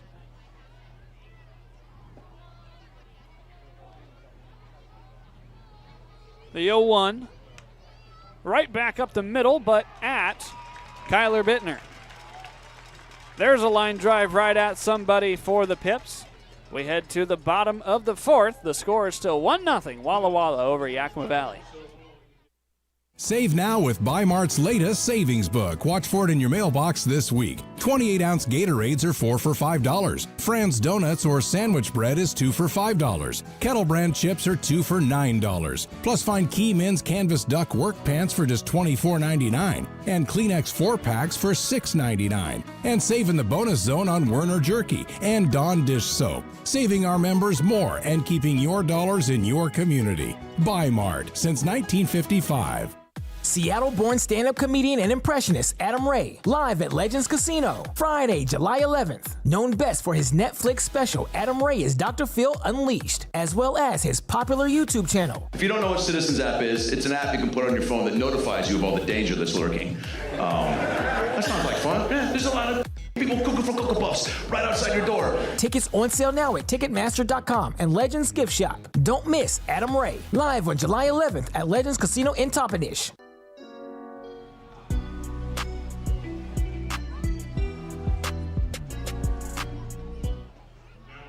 It's the bottom of the 4th inning here at the Orchard, Yakima County Stadium, as we're in game 1 of a 6-game homestand for the Yakima Valley Pippins.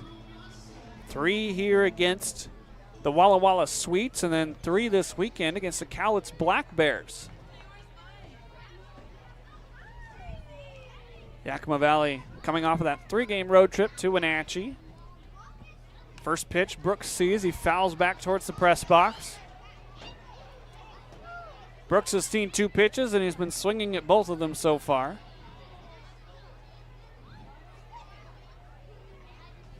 Brooks from Niagara. 6 foot, 185. Sees ball 1. Attended Niagara this last spring, but had 2 years of experience at Mississippi Delta Community College before that.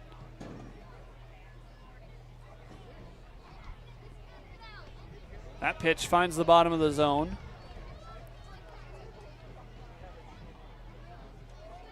Native of New Albany, Mississippi. So he stayed home for his first 2 years of ball and then moved up north to Niagara. The 1-2, Brooks wraps on the ground over at third, off of the arm of T over there. That is an error. And Brooks reaches. There's nobody on with nobody, or one on with nobody out.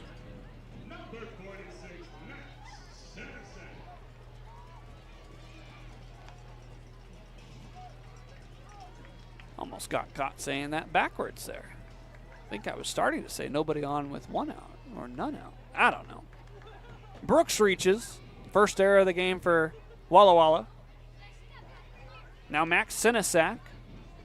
Struck out looking back in the second. Squares to bunt. Pulls back. Called ball. 1-0. Sinisak spent the last spring at Loyola Marymount.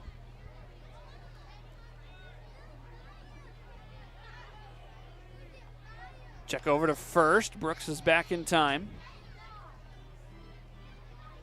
The Pippins have had base runners in every inning but the second.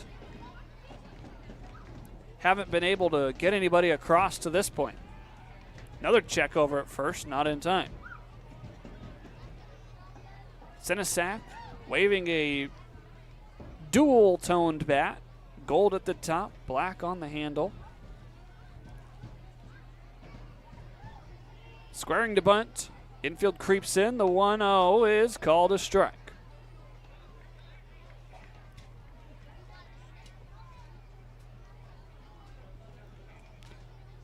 Brooks over at first. 3 stolen bases so far on the season. Check over, not in time. He would have had a 4th steal on Sunday, but the ball was put in play. Actually worked to the Pippins' advantage. The third baseman was covering, and the ball went past where he would have been. Brooks back in time. That one was close. Being very careful over there with Brooks at first. Has already demonstrated the wheels so far in this season.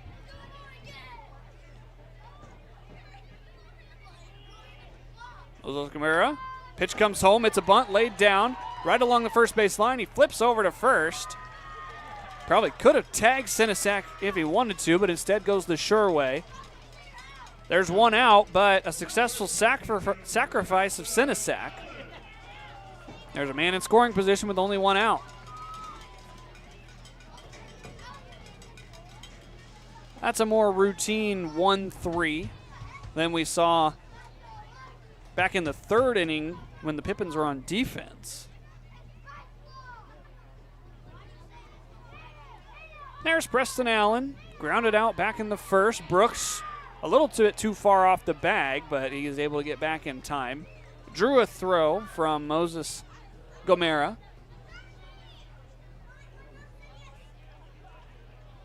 Nakoa Moses Gomera,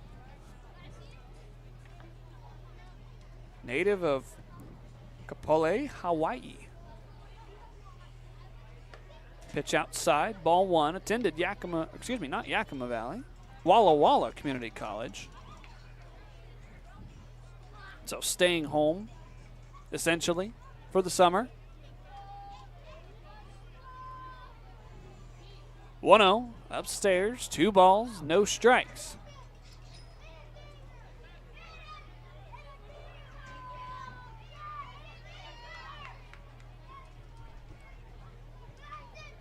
Preston Allen, of course, was with the Pips last year. Awaiting the 2-0. On the ground over to first. It's off the glove of Kern. Turning around third, the ball gets into the outfield, and the Pippins have tied this game.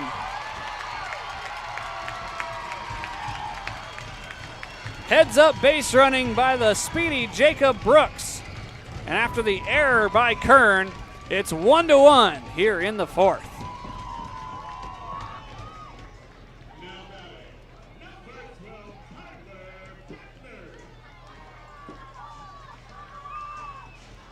Now Kyler Bittner will bat.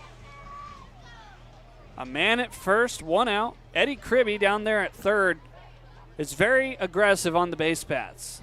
As you see the line drive by Allen off the glove. It's a little bit of a bobble by the covering Folland, and that's what allowed Brooks to come around third and score. You could almost give 2 errors there, but you're not going to. Strike 1 to Bittner. Certainly a play that Fallon should have backed up. I think if he gets that cleanly, then Brooks has to hold up at 3. So now we're back to square, 1-1. Runner goes, pitch on the ground, up the middle, fielded by Young. He'll have 1 play over to first, and it's made in time. Staying out of the double play are the Pips. And a man back into scoring position, this time 2 outs for the top of the order.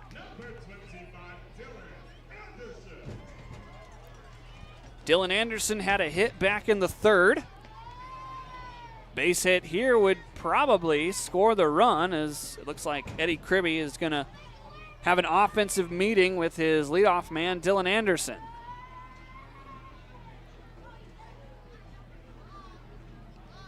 Gage Reeser waits on deck if Anderson should reach. The Grand Canyon product.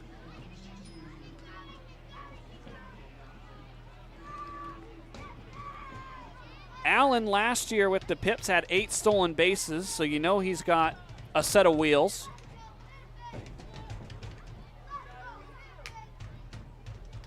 Anderson awaits. First offering. Downstairs, it gets away from the catcher, Chacon. The throw down gets into left field. Allen is tripped up at 3rd. There's no interference, but he's going to score standing up anyway. Pippins lead 2-1 after the 3rd error of the inning by the Sweets.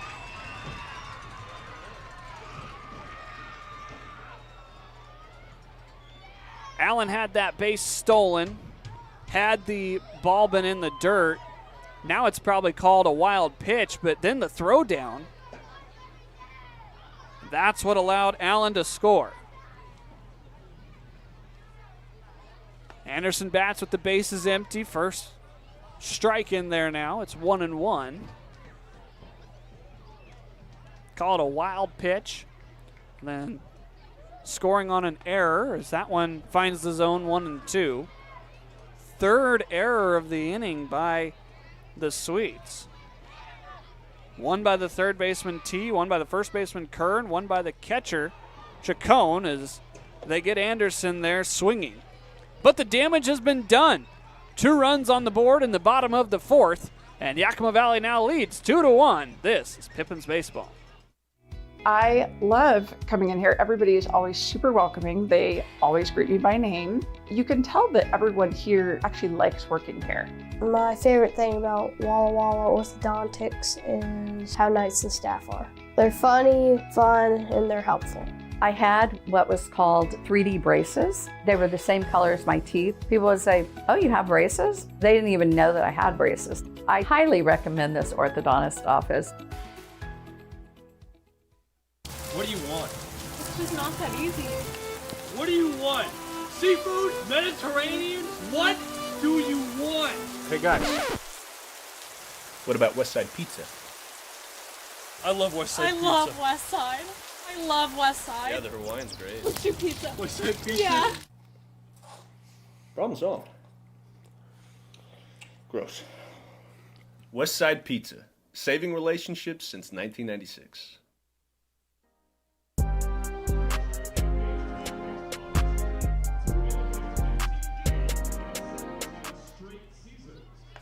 Sun just about set here at the Orchard as we are in the 5th inning. 2-1 now as the Pippins scored 2 in the bottom of that frame. It's a new arm on the hill for the Pips as they now lead 2-1. The new man is Jackson Burtis. So LaFave goes 4, gives up 1 run, strikes out 6, and now it's over to the bullpen. Burtis, 6'4", 195, out of Pierce College. Fastball, cutter, curveball, changeup mix. Got the win in relief in that CCL exhibition game, went 2 2/3. Gave up 1 hit, no runs, walked 1, and struck one out. So Burtis will face 2, 3, and 4 for the Sweets as they now find themselves trailing by 1 after 3 errors on defense. They had 3 errors coming into tonight's game.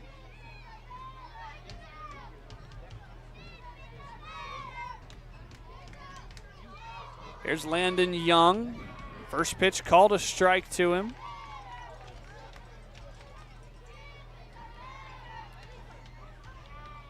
Burtis with his time with Pierce. 1-2, 11 games, 2 of them starts. A 3.66 ERA over 39 1/3. 1-1 just misses. 2-1. So Lefebvre goes 4 innings, gives up 1 hit, 1 run. Was earned. Hardliner over the head of Gage Reeser. That's the second time Reeser hasn't had enough hops. It's a leadoff single for Landon Young, and they have a man aboard. Tanner Kern, for the 3rd time tonight, will bat with a man on.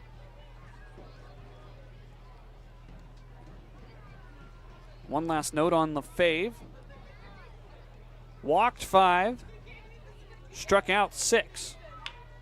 As Kern rips run through the hole on the right side into right field. Station to station goes Young. It's 2 on, nobody out, and Burtis in a little bit of trouble here early.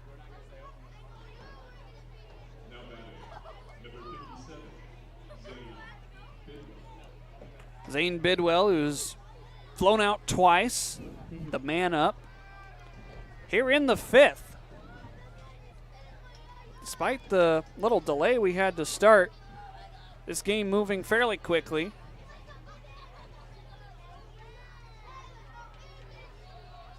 Squaring to bunt, called strike 1 to Bidwell. Fly out to right field in the 1st, and fly out to left field in the 3rd. As a quick visit going to be held here by Burtis and Senesac, and the offense comes together for a meeting as well.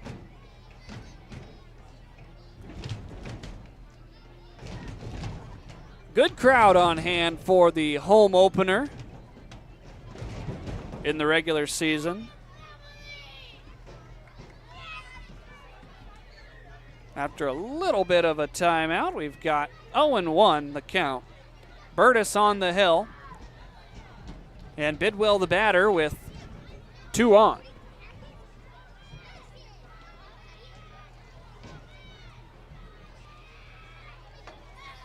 Corners playing in. Bunt shown. Pickoff on to second. Did Gage Reeser get him? Yes!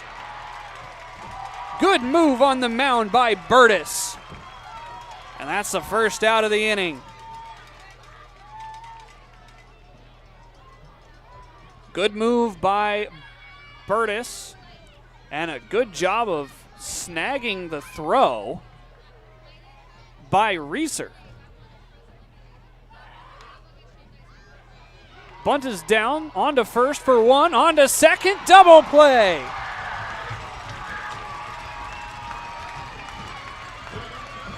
Score at 5-4-3 as it went from 3rd to 2nd to 1st in time. A little bit too hard contact, and after some early trouble, Burtis only faces 3. We go to the bottom of the 5th. We're halfway home already here in the home opener. Pippins 2, Sweets 1. This is Pippins Baseball. I love coming in here. Everybody is always super welcoming. They always greet me by name. You can tell that everyone here actually likes working here. My favorite thing about Walla Walla Orthodontics is how nice the staff are. They're funny, fun, and they're helpful. I had what was called 3D braces. They were the same color as my teeth. People would say, "Oh, you have braces?" They didn't even know that I had braces. I highly recommend this orthodontist office. What do you want? It's just not that easy. What do you want? Seafood? Mediterranean? What do you want? Hey guys, What about West Side Pizza? I love West Side I Pizza. love West Side. I love West Side. Yeah, the Hawaiian's great. Let's do pizza. West Side Pizza. Yeah. Problem solved. Gross. West Side Pizza. Saving relationships since 1996.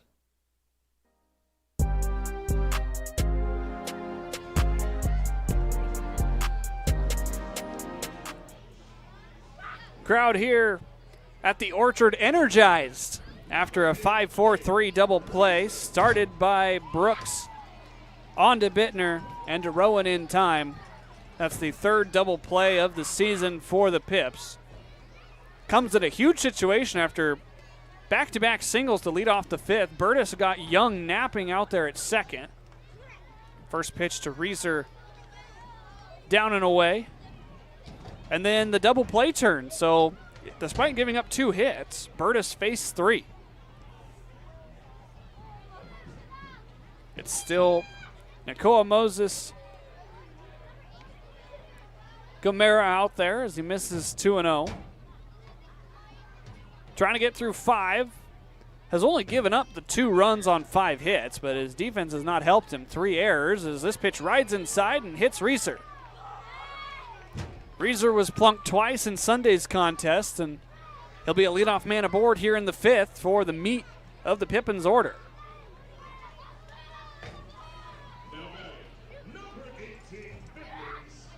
Finley Spicer's 2 for 2 today. 2 singles, 1 in the first, 1 in the third. Pippins trying to extend their lead. They're up 2-1 right now. Glad you're with us on your Tuesday night. Runner Deeks. Reeser wisely stays put. Ball 1 inside.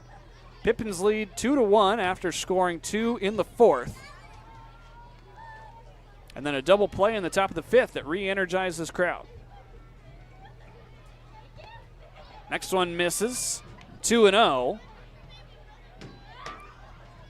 Moses Gamera over the 50 pitch mark. In fact, 55 thrown on the night. 33 strikes, 22 balls. Check over to first. Not in time. Nobody currently walking around down there in that bullpen. Has another check over to first. Not in time. The Sweets had to use 3 arms in 1 inning during a 7-run inning against Springfield. A 3rd consecutive check over to first. And these are the college rules that you can check over as many times, but you could still only step off purely to take a timeout twice. 2-0. Reeser has to dive out of the way, but it's through the hole on the right side. Thought maybe for a second Reeser was going to get plunked by that ground ball.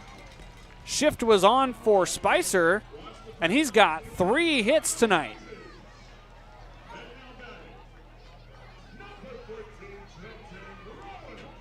It's the 6th hit of the night for the Pippins, and Spicer's got half of them. And now time going to be called as first-year head coach Colby Wattia will head out there to talk to his arm. This might be the end of the line. I can't see if anybody's warming up. The netting is kind of in the way.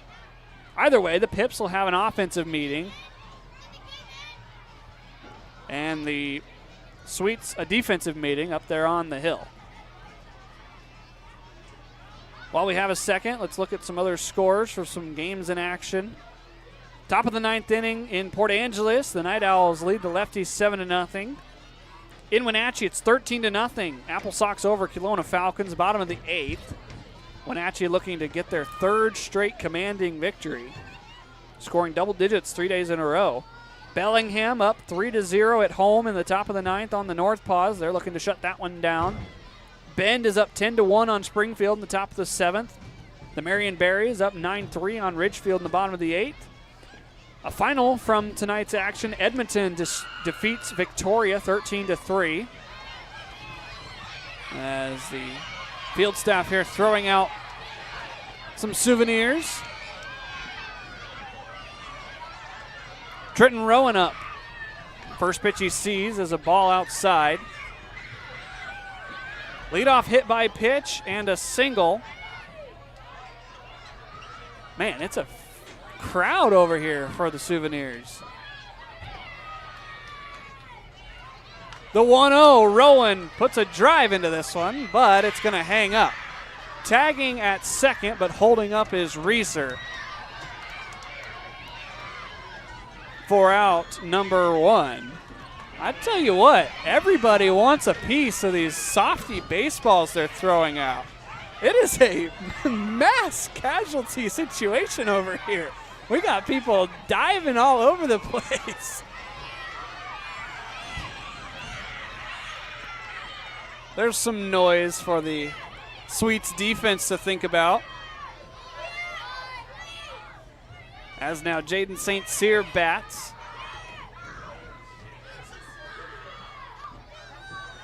First pitch called a ball. I just can't get over how many people there are over here. They're looking up into my booth, expecting me to throw something out. It's so good to see so many young fans at the ballparks. Fouled off. And now they chant, "We want more." "We want more" is the chant.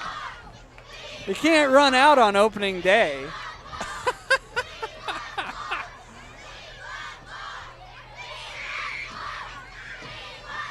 Now parents asking the kids to go sit down. Back to the ball game. It's 1-1 to St. Cyr as the pitch just outside. Some of the mobile concessions folks having to weave through the young fans. What an atmosphere on opening night. 2-1, right back up the middle, might be 2. Second, on to first, another athletic play by Young. And he retires the side. Moses Gamora stares down the infield, and he leaves one stranded. It's 2-1, Pippins lead after 5. This is Pippins Baseball. Save now with Bi-Mart's latest savings book. Watch for it in your mailbox this week. 28-ounce Gatorades are 4 for $5. Fran's Donuts or sandwich bread is 2 for $5. Kettle Brand chips are 2 for $9. Plus find Key Men's Canvas Duck work pants for just $24.99 and Kleenex 4-packs for $6.99. And save in the bonus zone on Werner Jerky and Dawn Dish Soap. Saving our members more and keeping your dollars in your community. Bi-Mart since 1955. Seattle-born stand-up comedian and impressionist Adam Ray, live at Legends Casino, Friday, July 11th. Known best for his Netflix special, Adam Ray is Dr. Phil Unleashed, as well as his popular YouTube channel. If you don't know what Citizens app is, it's an app you can put on your phone that notifies you of all the danger that's lurking. That sounds like fun. Yeah, there's a lot of people cooking for Cocoa Puffs right outside your door. Tickets on sale now at Ticketmaster.com and Legends Gift Shop. Don't miss Adam Ray, live on July 11th at Legends Casino in Toppenish.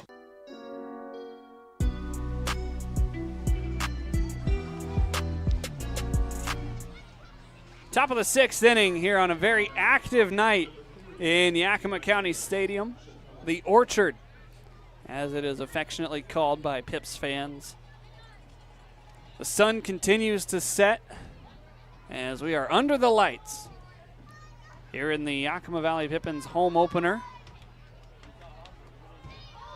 It's 2-1 as we are in the 6th inning already. Hard to believe. First offering. Misses from Burtis, who gave up back-to-back singles in the 5th, but then turned around and faced the minimum. 1-0 downstairs. Did so by picking off the runner at second and then getting a double play from his defense. 2-ball, no-strike pitch is outside. 3-0. This has been an issue, though, for the Pips, is first batter walks. You wonder if it's just sitting in the dugout or what it is, but there have been 3 of them so far tonight, as now there's 4. Isaiah Chacon reaches on the leadoff walk.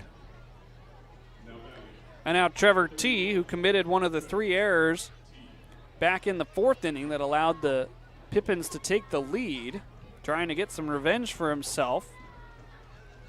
Chacon, with his 2 walks tonight, now has 10 total on the season.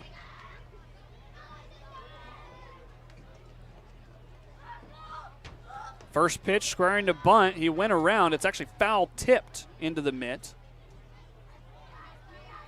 0-1. Man, that's impressive. To draw 10 walks. Only 3 official at-bats for Chacon standing at first. 0-1, up near the eyes. 1-1. Of course, in Wenatchee, we saw a performance from Brady Bean where he was on base all but, I think, 3 times all weekend.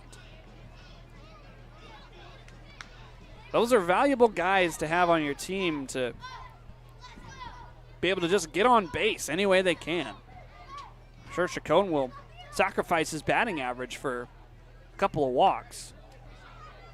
This one on the ground, on to second for 1. Do they have enough arm? Yeah, they do. Second double play of the night, as there's now 2 down here in the 6th. Another one started over there at third. Back-to-back innings with a 5-4-3 double play. That'll bring up Johnny Backus here with 2 outs.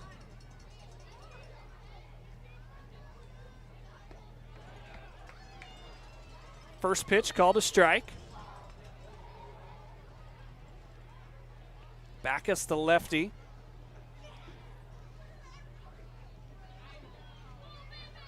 The 0-1.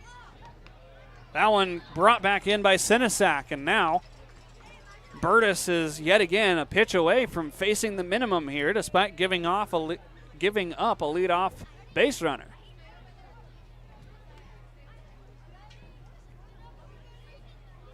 The 0-2 from Burtis. Did he go around?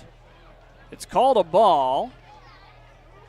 No umpire down there at third base with Taylor Parsons in the A position at first. No appeal. It's 1-2. Burtis will have to try again. He's already into the windup. The 1-2 is foul back.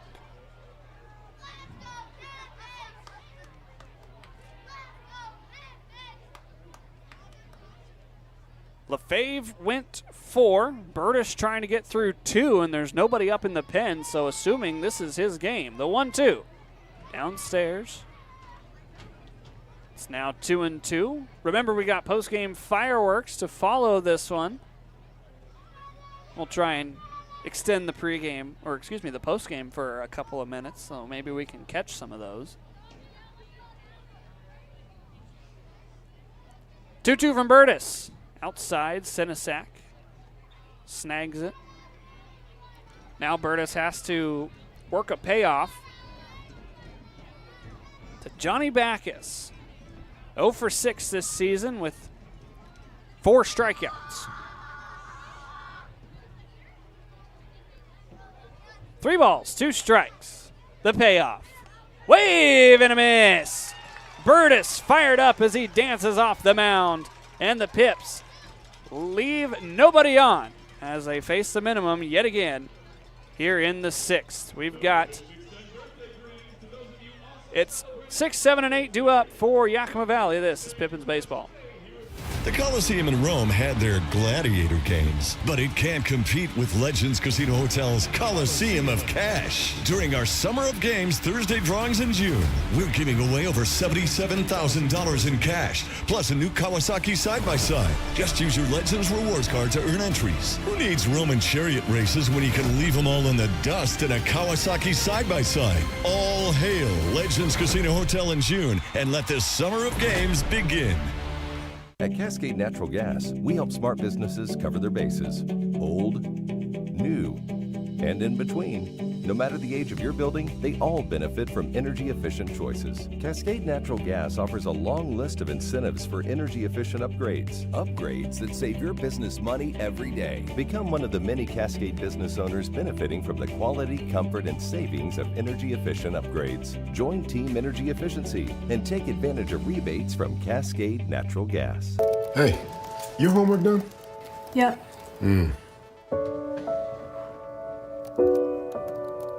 Hey, is your homework done? This kinda is homework.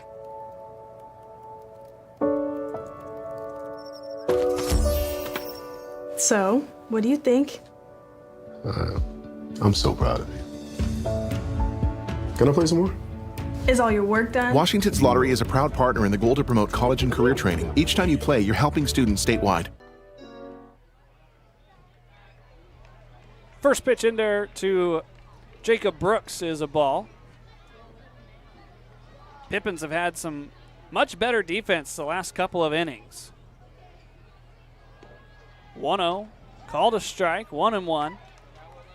Burtis has been the benefactor of back-to-back double plays.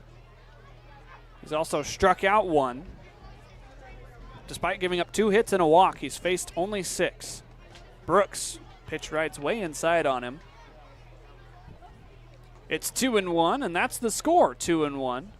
Yakima Valley on top of Walla Walla. Pippins looking for some insurance as Brooks wraps one on the ground over to short. Young up with it. He throws over to first in time for out number 1.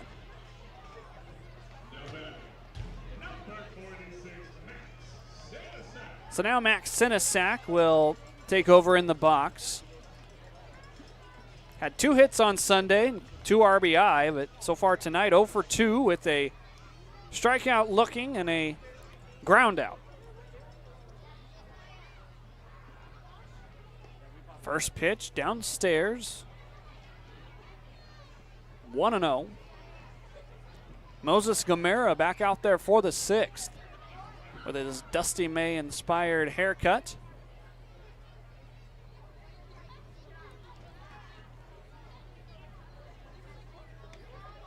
That pitch down and away. We're in the 6th inning. Already it feels like we shouldn't be yet. It is 9 o'clock local. Pitch down and away, 3-0. Of course, we started in about a 20-minute delay because the mound needed some manicuring, according to Colton LaFave's standards. And then the sprinklers turned on back in the 4th inning. Had to get that sorted out. The 3-0 called a strike. Sinisak had dropped the bat, but we'll pick it back up. Chris Hansen telling Sinisak to stay put for at least one more. Of course, that's the catcher for the Pippins right there, so got to be a little careful what you're calling a ball and a strike. The 3-1 fouled off. Looks like Eddie Kribbe's going to make the play. And it's now 3-2. The count's run full.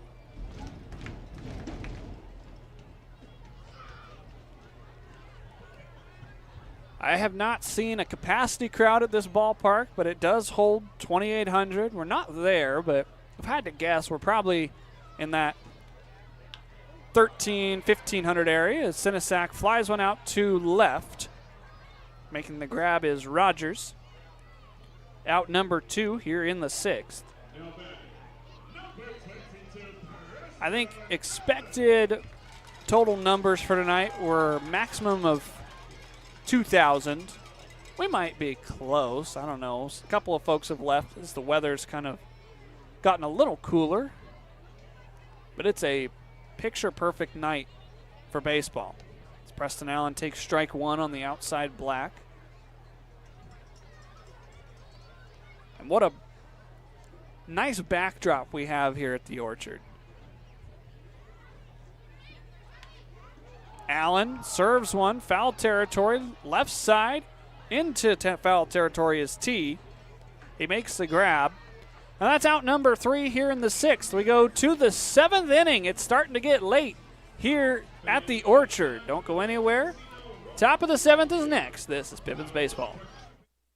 I love coming in here. Everybody is always super welcoming. They always greet me by name. You can tell that everyone here actually likes working here. My favorite thing about Walla Walla orthodontics is how nice the staff are. They're funny, fun, and they're helpful. I had what was called 3D braces. They were the same color as my teeth. People would say, "Oh, you have braces?" They didn't even know that I had braces. I highly recommend this orthodontist office. What do you want? It's just not that easy. What do you want? Seafood? Mediterranean? What do you want? Hey guys, what about West Side Pizza? I love West Side Pizza. I love West Side. I love West Side. Yeah, the Hawaiian's great. Let's do pizza. West Side Pizza? Yeah. Problem solved. Gross. West Side Pizza, saving relationships since 1996.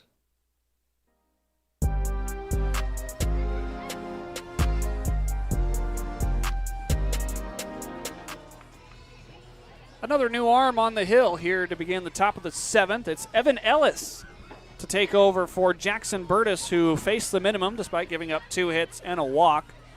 Ellis, the native of Glendora, California, had a great opening day as he came in the top of the 6th inning in relief of Ty Pangborn. Gave up 5 hits but no runs, 2 walks, struck out 4, earned a 4-out save against the Wenatchee Apple Sox.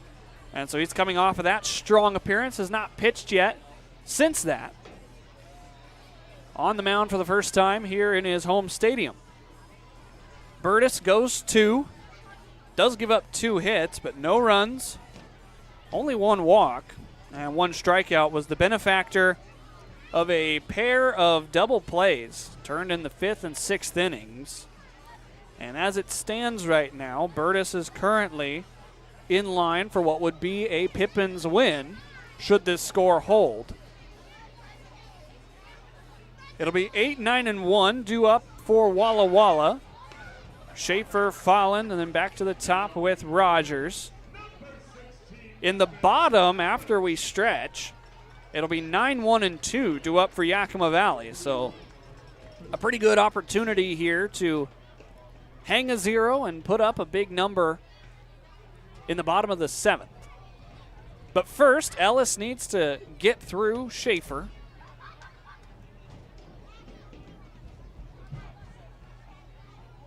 First pitch of his outing. Downstairs, ball 1. Ellis, fastball, curveball, changeup mix. Going to try and get ahead with the fastball and then put you away with the off speed. This one rides way inside, nearly clips Schaefer. He's able to back out of the way, and he's ahead in the count 2-0. Ellis misses again, and Pippin's Arms have had a problem with giving up the leadoff runner, but to this point, they've been able to find a way out of it. The 3-0, that's a strike. Schaefer on the day struck out in the 2nd and then walked in the 4th, but was left at first base. The 3-1 just misses downstairs.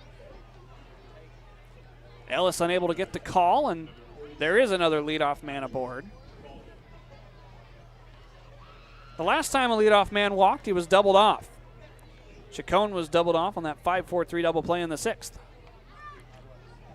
Hopefully things continue to trend that way. Pips lead 2-1 here in the top of the 7th. Squaring to bunt, pulling back, pitches outside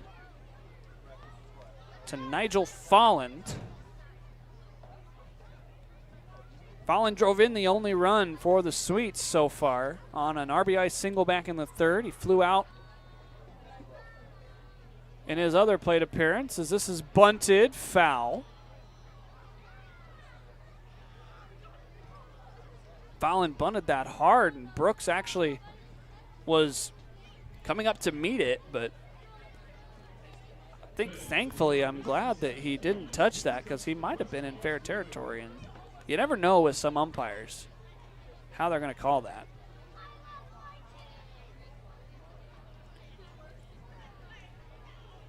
Man at first is Schaefer, falling back in the box after fouling off the bunt attempt. Let's see if he squares around again. Brooks slowly creeping. There he squares. Pulls back. Called a strike. So now all bets are off. It'll be very difficult to lay a bunt down in this situation. We have seen some success of that in the major leagues. None through the 4 games so far here. The 1-2. Called strike 3 inside corner. Falling down looking. First out here in the 7th, and we're back to the top.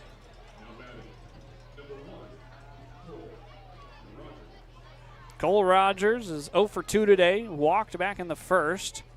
Stole a bag and was left at third. Struck out looking in the second and lined out in the fourth. Runner goes. Pitch is high. The throw down is offline. Bittner able to scoop it up. Schaefer's in there with a stolen bag. Pitch was called a ball.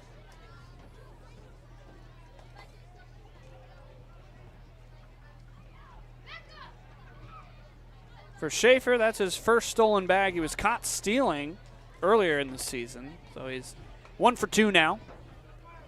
The 1-0 is served out toward right field. Anderson settles under it, makes the grab, tagging at second. On his way to third is Schaefer. The throw is cut off, but the Pippins will gladly trade that second out for that base. There's 2 away, and Landon Young is the batter.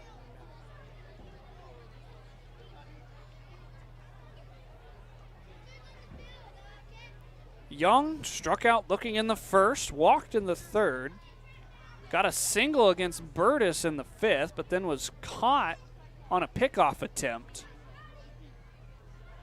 First pitch, skips in the dirt. Breaking for home was Schaefer, but he holds off. Senesac able to keep it in front.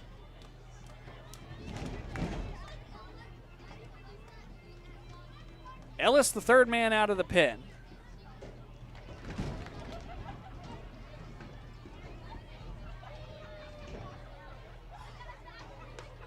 Swing and a miss.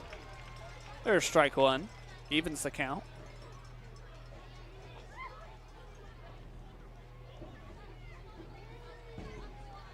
Young from Highland, California, attends Washington University. University of Washington, rather. The 1-1. Wave and a miss. Ellis a strike away from sending us to the stretch. Went 1 for 5 in Saturday's game against Springfield. Also had 2 strikeouts. That was his last action before today. 1 ball, 2 strike count with 2 outs. The pitch. Called strike 3. Pippins pitching hangs another 0. Ellis strides off the mound with confidence. And it's stretch time here at the Orchard. Don't go anywhere. Pippins to bat in the bottom of the 7th next. This is Pippins Baseball.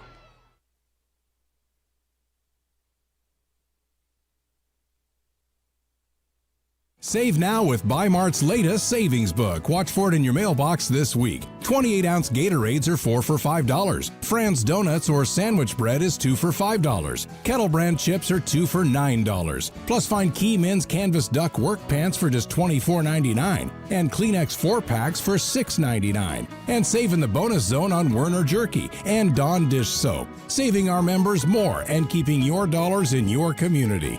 Bi-Mart since 1955. Seattle-born stand-up comedian and impressionist Adam Ray, live at Legends Casino, Friday, July 11th. Known best for his Netflix special, Adam Ray is Dr. Phil Unleashed, as well as his popular YouTube channel. If you don't know what Citizens app is, it's an app you can put on your phone that notifies you of all the danger that's lurking. That sounds like fun. Yeah, there's a lot of people cooking for Cocoa Puffs right outside your door. Tickets on sale now at Ticketmaster.com and Legends Gift Shop. Don't miss Adam Ray, live on July 11th at Legends Casino in Toppenish.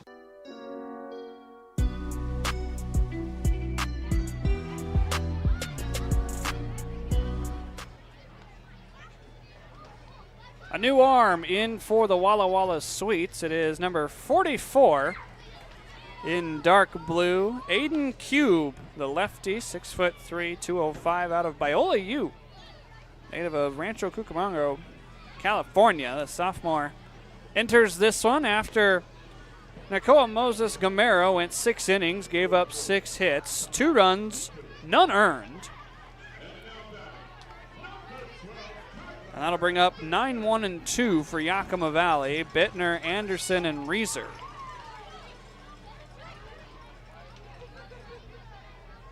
Three strikeouts on the night for Moses Gamera. Did not walk a batter. First pitch, called a ball to Kyler Bittner.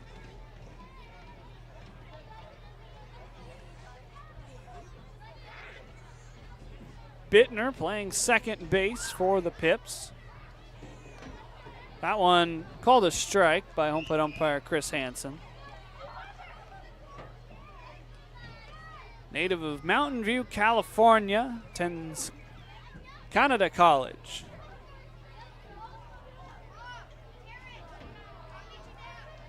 The 1-1, high and away.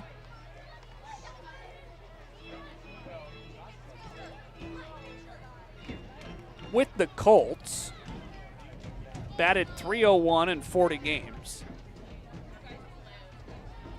2-1, high and away. Bittner will gladly draw a leadoff walk and flip the lineup card back to the top for Garrett DeGallier and the Pips.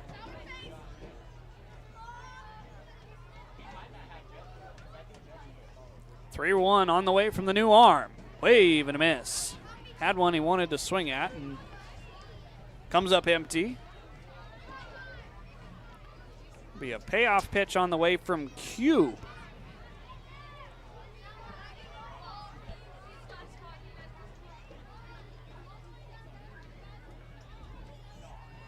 Payoff. Serve down the right field line, tailing towards foul territory, and it drops beyond the wall foul. We'll do another one at 3-2 as I just got a cheeseburger delivered to my booth. It certainly smells yummy. I might have to dig into that here in the bottom of the 7th. Another 3-ball, 2-strike count as Cube comes set. Now he fires home. Staying alive, Bittner.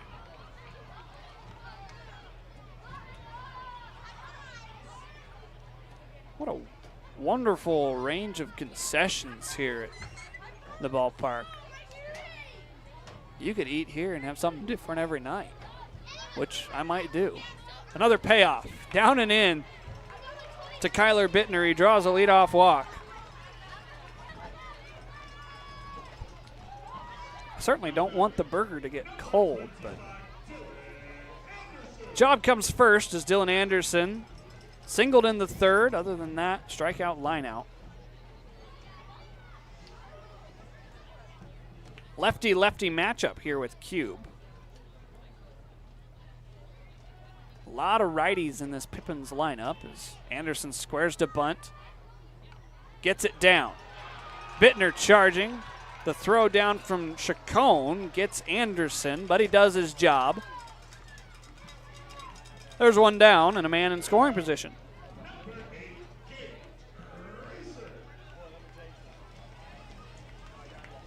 Score at 2-3 on the putout, and now Gage Reeser singled in the 3rd, was hit by a pitch in the 5th, and actually it looks like we might get a pinch hitter, but no, first arguing at the field umpire Taylor Parsons is the coach Colby Wattillo for the Swedes. I don't know exactly what he's arguing, whether it should be a foul ball in the box and everybody should stay put. Anderson's re-grabbed a bat.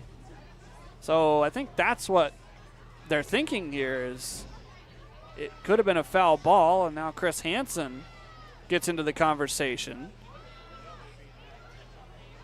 Wattillo really wanted a call, but Yeah, it was called a foul ball. So new life for Dylan Anderson. The field umpire, Taylor Parsons, must have seen something that home plate umpire Chris Hansen didn't. Anderson's back in the box.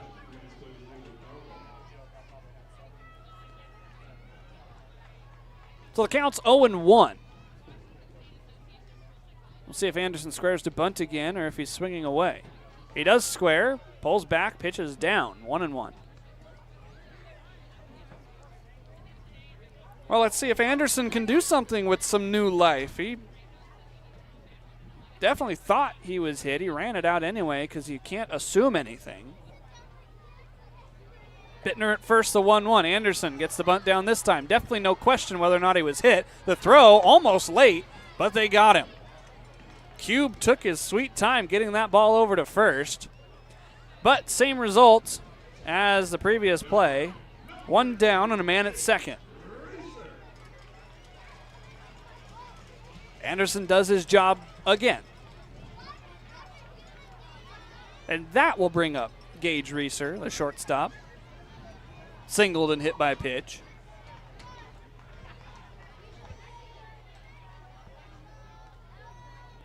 Pippin's trying to tack on an insurance run here.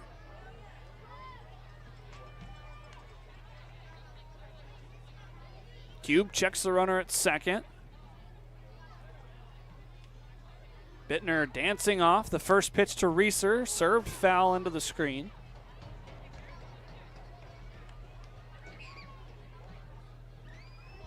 Reeser has that one RBI on the season through 3 games.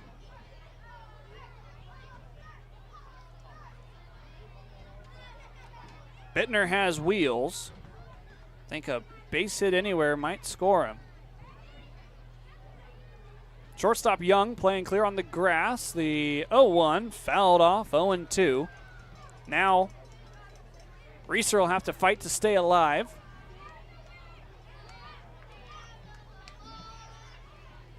Third baseman T is playing in his normal position.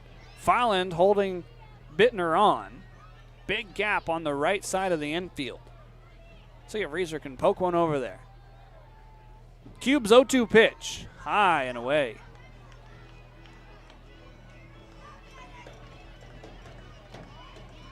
Pippins with the narrowest of margins, 2-1. Here on a Tuesday night. We're just past the 2-hour mark in this game. 9:27 p.m. We started at 7:26.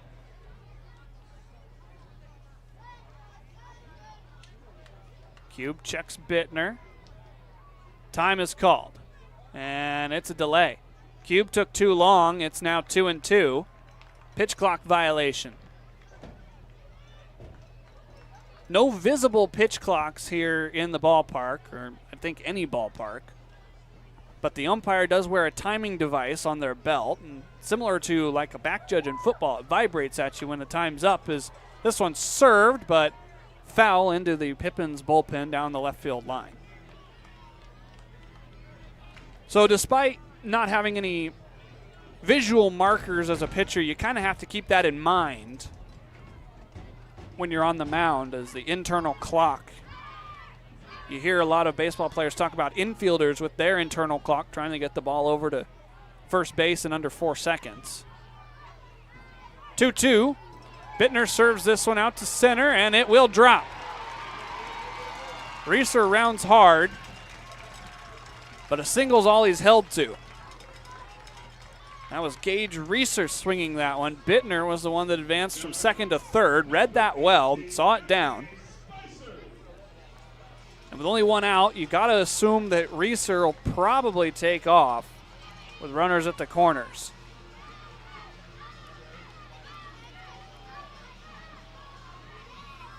It's Finley Spicer. 3 singles tonight in all 3 at-bats.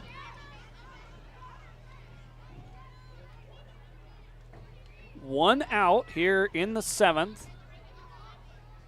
Spicer trying to extend the lead. Not going. Pitch is down. Reeser holds up. Pippins head coach Garrett DeGallier calling the signs from the dugout. In fact, he's standing on the warning track. Creeping is Bittner. Spicer swings through. Count evens at 1 apiece. Finley came into the day with only 1 hit. He's going to leave with at least 4 after 3 singles tonight. Looking for a huge 4th one here. The 1-1. Holding up. Pitch was down. 2-1. Got quite a bit of speed on the base paths. Reeser at first. Bittner at third. Getting a little bit bigger of a lead with the lefty cube up on the bump. 2-1. Brought back in there by Chacon. Spicer taps his chest to say, my bad. Should have hit that one. Garrett DeGallier with the signs to the base runners.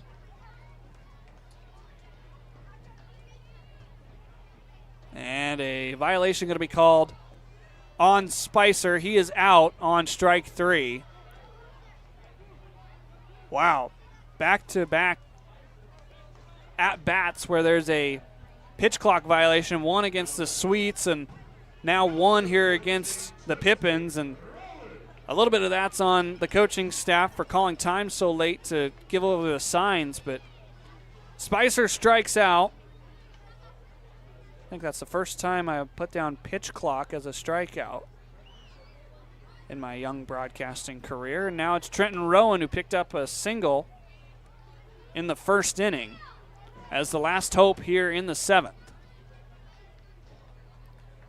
Well, there's been no argument from either coach on the pitch clock situations, so they just understand it's part of the game now. Rowan gets hit up near the head area, and it'll be bases full, and Jaden St. Cyr only has 1 hit on the season, 0 for 3 tonight, with a huge opportunity to try and break this one open.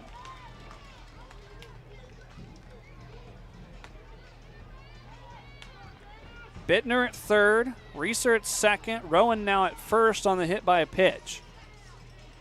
A nail biter of a ball game, 2-1. There's 2 outs now here in the bottom of the 7th. Jaden St. Cyr will have to wait as Colby Wattillo marches out to the mound for a defensive meeting. There is action down in the pen for the Sweets. Does not look to be as though we're going to have a pitching change here. Maybe more of just strategy on how to face St. Cyr. Game reset. The Sweets scored 1 in the 2nd after a leadoff walk by T and then an RBI single by Folland. And then the Pippins scored 2 in the bottom of the 4th thanks to 3 errors by the Sweets. We are going to have a pitching change. That is the end of the night for Cube, and we'll get you the numbers on the new arm when we come back. This is Pippins Baseball.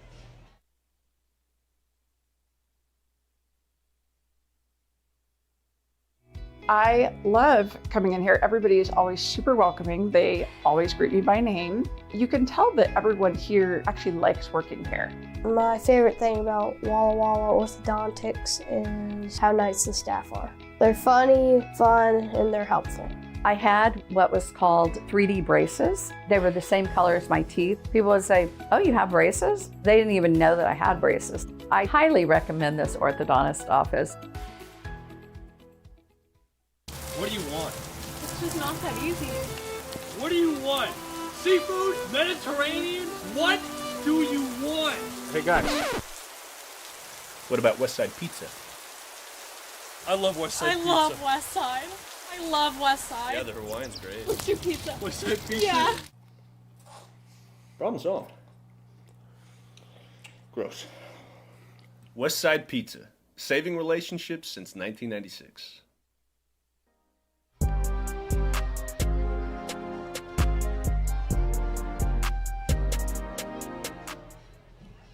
New arm on the bump for the Walla Walla Sweets is number 22, Alex Figueroa. The right-handed 5'11", 175 junior, native of Tucson, Arizona. Inherits a doozy of a situation. Base is full, thanks to a walk, a single, and a hit by pitch. 2 outs, thanks to a sacrifice bunt and a pitch clock strikeout. Needs 1 out, but the man standing in his way is Jaden St. Cyr. Pippins trying to tack on some insurance here in the 7th. First offering nearly clips St. Cyr. Pippins will take a base runner any way they can get it at this point with the bases loaded, because that would mean at least 1 run is in. 1-0 downstairs. We've seen this out of both pitching staffs, some first batter jitters. We saw it with LaFave and Burtis. A couple times with Moses Gamera. The 2-0 is called a strike. It bounces away from Chacon. Must have been in the zone when Chacon got a glove on it.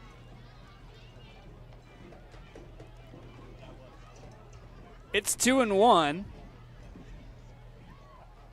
St. Cyr looking for his first RBI of the season, his second hit.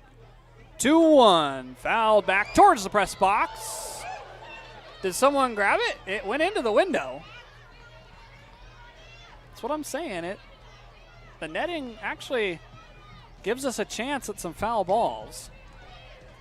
And now the gaggle of kids that were begging for promotional items a couple innings ago are jumping up and down in the family section. Back to the game, 2-2. Bases full, 2 outs. It's down and away.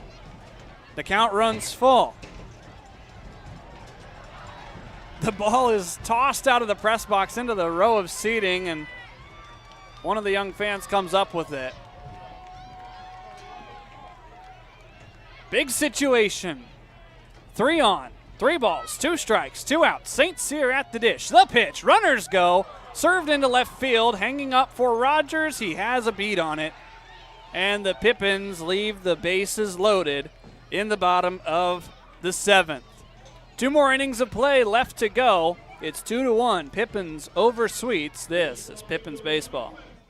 Save now with Bi-Mart's latest savings book. Watch for it in your mailbox this week. 28-ounce Gatorades are 4 for $5. Fran's Donuts or sandwich bread is 2 for $5. Kettle Brand chips are 2 for $9. Plus find Key Men's Canvas Duck work pants for just $24.99 and Kleenex 4-packs for $6.99. And save in the bonus zone on Werner Jerky and Dawn Dish Soap. Saving our members more and keeping your dollars in your community. Bi-Mart since 1955.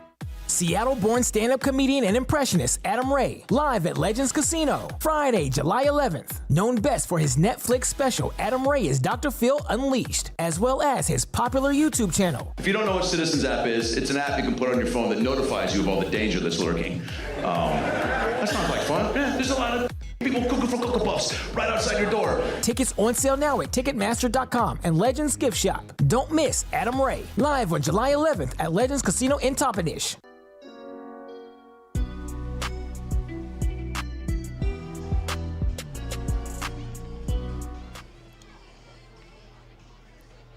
Top of the 8th inning here in the Orchard. Glad you're with us on your Tuesday night. I'm Harmon Johnson. Here inside the press box at Yakima County Stadium as the Pippins lead 2-1 over their sibling rival, the Walla Walla Sweets. So we mentioned it earlier. This is game 1 of 9 this year against the Sweets for Yakima Valley. And it will be the first time that someone will be crowned the Battle of the Basin champs. A belt is on the line. Actually, a pretty cool belt. Got to see it yesterday. This homestand for Yakima Valley continues against Walla Walla until Thursday. Tomorrow and Thursday's first pitch set for 6:35. We'll have Pippins pregame at approximately 6:20. And then the homestand continues as the Cowlitz Black Bears come to town for 3. Friday, Saturday at 6:35, and then Sunday a 5:05 p.m. first pitch. Pippins trying to hold off the Sweets for 2 more innings. Slimmest of margins, 2-1. It's Evan Ellis back out there. First offering misses outside to Tanner Kern. Kern has been on base twice. He also hit that line drive that hit Colton Lefebvre's leg and was eventually retired as fouls one back there. Kern, the lone man with a home run for Walla Walla so far this season. Poked one out during the Springfield series. 2 RBI overall. 1-1 away. 2-1. While Ellis was getting ready for his first warm-up, Trenton Rowan from the dugout came by and gave him a couple words of encouragement. This coaching staff is hoping that their team can hold on for 2 more innings as Ellis misses wide. 3-1 the count.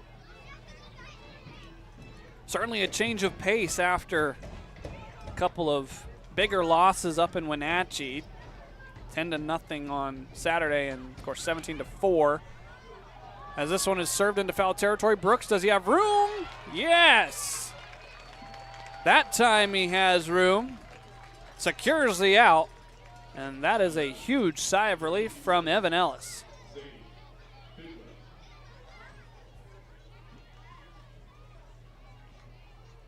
Brooks had one earlier in the game right in front of the dugout that he probably could have caught, but he just didn't know where he was in the ballpark. And that time able to make the grab as Zane Bidwell fouls one into the screen. Bidwell, the designated hitter, has seen his .500 batting average drop a little bit after 0-for-3 start to tonight. On the ground to Reeser, high hop, he plays it back, throws to Rowan. Nice play out there at short by Reeser. He'd struggled with a couple errors earlier in the season, the first 3 games, but played that one well.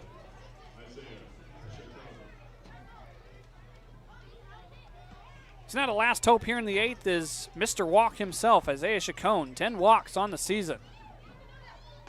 Wave and a miss. Wasn't trying to walk there.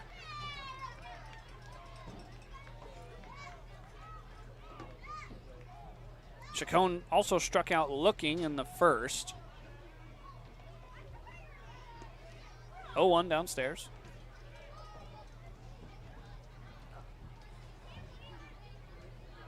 For the Pippins in the bottom of the 8th, they'll have Brooks, Senesac, and Allen due up. 1-1 from Ellis is in there for a strike. Pips have had a couple opportunities in the last couple innings to add some insurance, just haven't been able to push any across. Ellis trying to shut it down. The 1-2, sky high, shallow outfield. Who wants it? Ranging in St. Cyr. He makes the grab in left center field. A 1-2-3 inning for the Walla Walla Sweets on offense. We head to the bottom of the 8th. Last chance for the Pips so far on offense. This is Pippins Baseball. The Coliseum in Rome had their gladiator games, but it can't compete with Legends Casino Hotel's Coliseum of Cash. During our Summer of Games Thursday drawings in June, we're giving away over $77,000 in cash, plus a new Kawasaki side-by-side. Just use your Legends rewards card to earn entries. Who needs Roman chariot races when you can leave them all in the dust in a Kawasaki side-by-side? All hail Legends Casino Hotel in June, and let this Summer of Games begin. At Cascade Natural Gas, we help smart businesses cover their bases.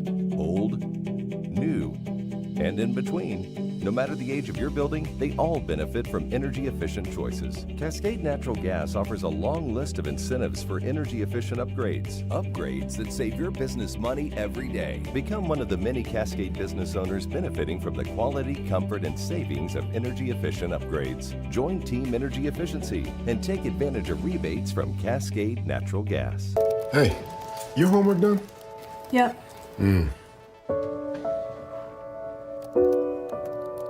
Hey, is your homework done? This kinda is homework.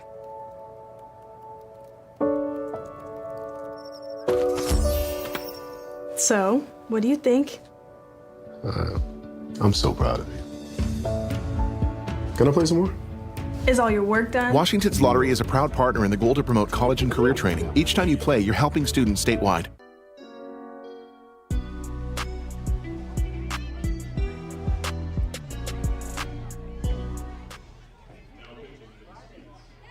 It's a new arm in for Walla Walla, number 27. Trevor Stowe from Washington State, native of Buffalo, Wyoming. Pitches from the right side, 6'1", 180. Up there on the bump, so Figueroa only in for that at-bat against St. Cyr to get out of the bases loaded jam. Now a new arm in for Walla Walla, trying to throw a 0 and then score at least 1 in the top of the ninth. Pippins looking to add some insurance before the fireworks show following the game. First pitch, called a strike to Jacob Brooks. 0 for 3 today, but he scored one of the 2 runs for the Pips after reaching on an error in the 4th. Stowe, that one across the shoot tops, 1-1.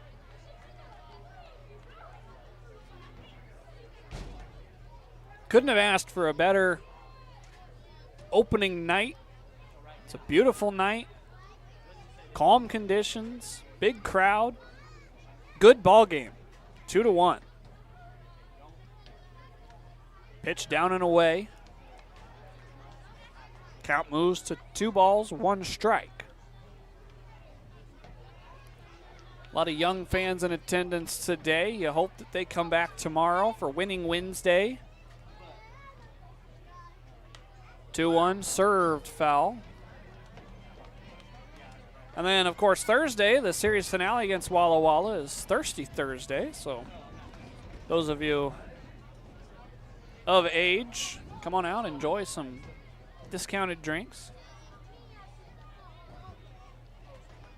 2-2. Another one served toward the Sweets dugout. Brooks staying alive.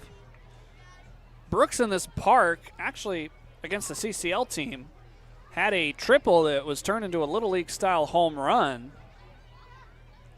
One hopped off the wall and he was at third standing up, and then some lacking defense brought him all the way home. The 2-2 buzzes the tower.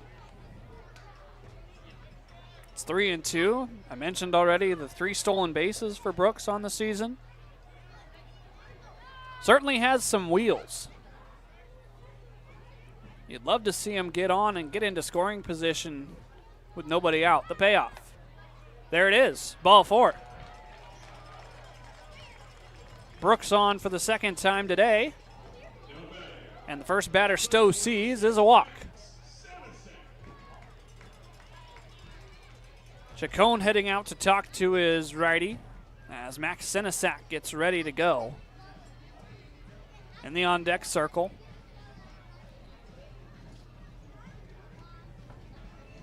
You got to think Brooks thinking to try and steal second at some point. Maybe you try and see a move, draw a throw over.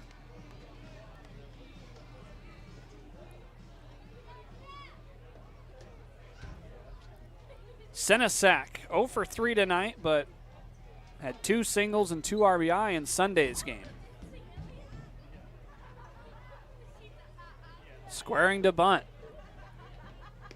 Pulls back, it's ball 1.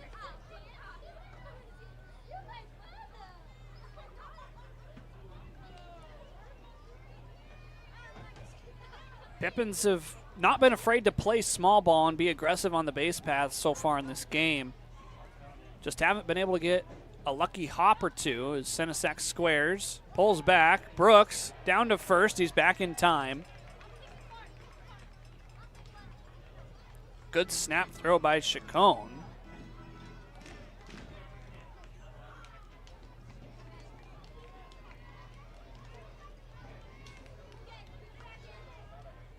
Brooks was off about a step farther than he was the last time. Senesac squares again. This time bunts, but it's foul right over the opening week logo down there on the grass.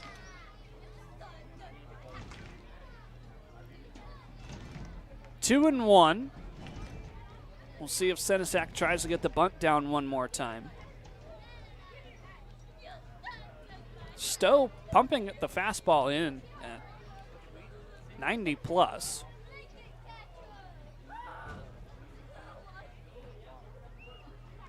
Two one. Brooks at first. Senesac swinging away and fouls it back. The count moves to even at 2 apiece. Again, difficult to bunt in this situation, but Senesac with a couple of hits in the bat on Sunday, trying to do it again here.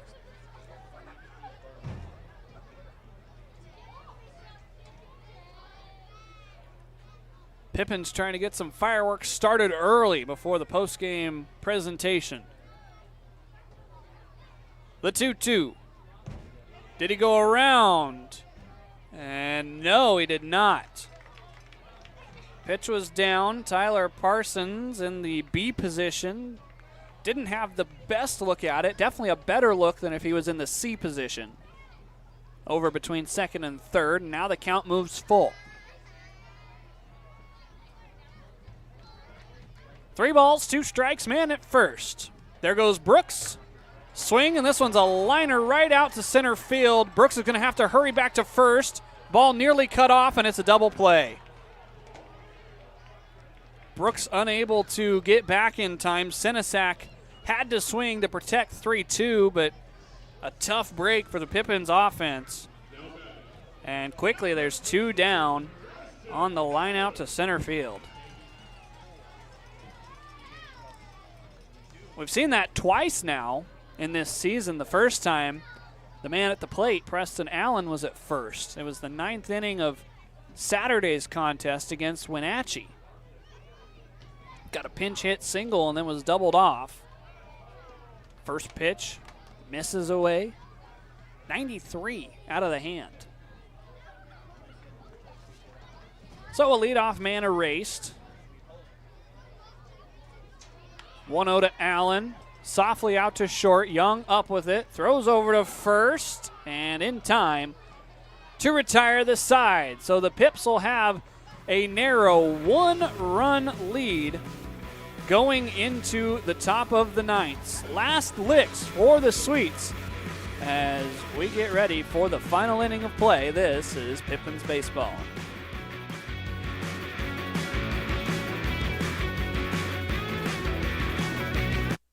The Coliseum in Rome had their gladiator games, but it can't compete with Legends Casino Hotel's Coliseum of Cash. During our Summer of Games Thursday drawings in June, we're giving away over $77,000 in cash, plus a new Kawasaki side-by-side. Just use your Legends Rewards card to earn entries. Who needs Roman chariot races when you can leave them all in the dust in a Kawasaki side-by-side? All hail Legends Casino Hotel in June, and let this Summer of Games begin.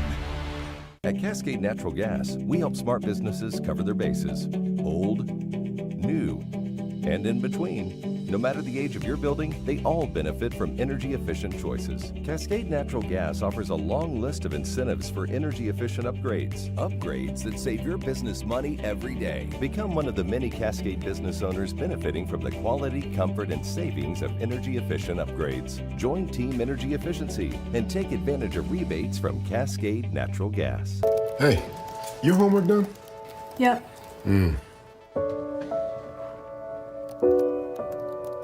Hey, is your homework done? This kinda is homework.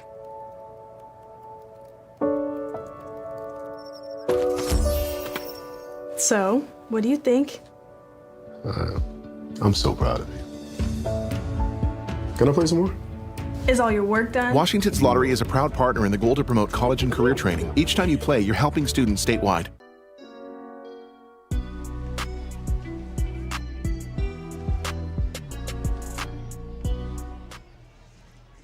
Evan Ellis remains on the bump for the Pips, going for his second save of the season. It would be a 3-out save in relief of LaFave and Burtis. He will face 6, 7, and 8 in the Sweets order, starting with Trevor T., who is 0 for 2 tonight, reached on a walk and scored the Sweets' only run.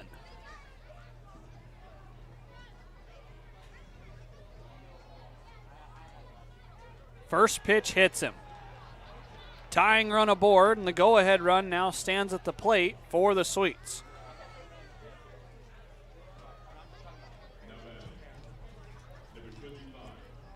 Well, the Pips have been able to turn 2 double plays tonight after leadoff base runners. So we'll see what's in store here in the 9th.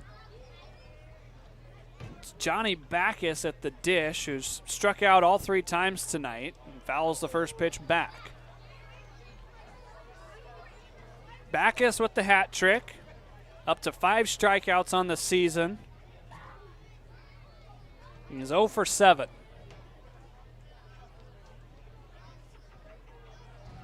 Pickoff throw over to first, the ball at the feet of Rowan. Ellis got a 4-inning save back on opening day as Pippins coach Garrett DeGallier is going to go out and talk with him. There is action down in the Pips bullpen.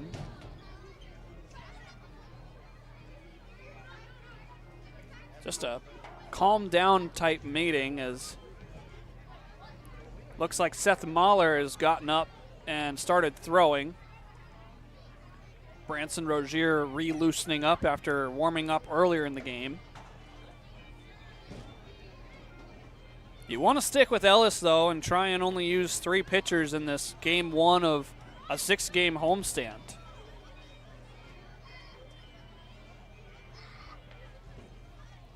Back ready to play. The count is no balls and 1 strike with nobody out, man at first. Runner not going. Sky high pop up. Out towards center. St. Cyr ranging in all the way to the infield.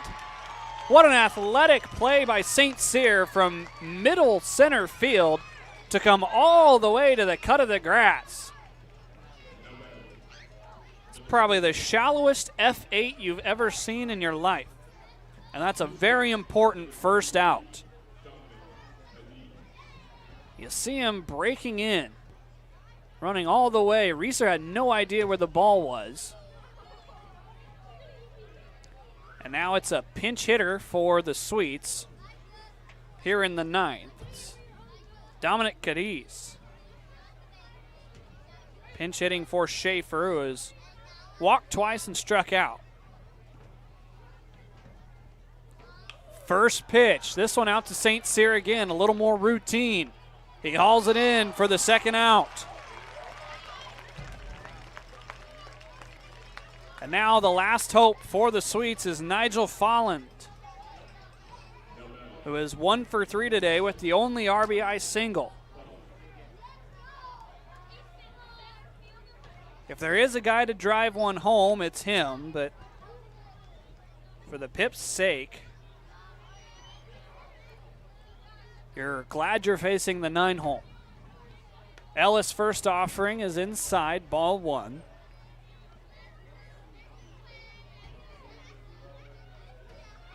The man at first is Trevor T.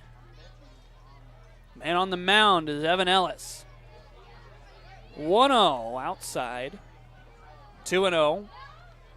You want to get this guy right here and not give the top of the order a 5th chance to bat. Cole Rogers ominously waits on deck. The 2-0. There's a strike. Ellis working himself back into this one.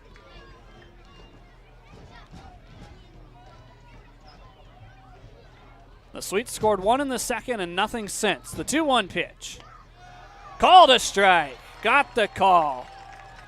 And now the crowd will start the slow clap as it's 2-2 with 2 outs. Ellis set. The 2-2 pitch. Just outside. Didn't get the call. T will get a head start at first base. Rowan will play off. 3 balls, 2 strikes. The pitch. Downstairs, ball 4. A base on balls by Ellis brings the top of the order back to the plate. The go-ahead run stands at first base. An insurance run in the box for Cole Rogers. The one that matters right now, though, is standing at second, Trevor T. Represents a tie and a chance to play on. First pitch called a strike to Cole Rogers. Rogers tonight, 0 for 3. He walked, stole a bag, was stranded at third. Strikeout, line out, fly out. Ellis, the 0-1. And it hit him. The bases will be full thanks to a hit by pitch by Cole Rogers. The second batter plunked in the inning by Ellis. And now the tying run moves 90 feet away. And no place to put Landon Young. 1 for 3 tonight with a single and a walk. Ellis, the first offering, fouled back off a speaker. It's 0-1.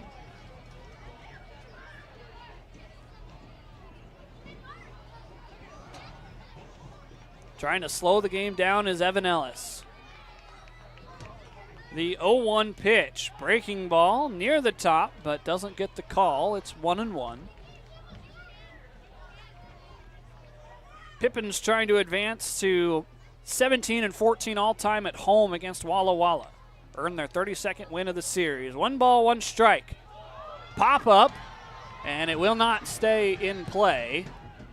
Instead, one hopping off of the bleachers and into the concourse. And now the Sweets are yet again 1 strike away from ending this game.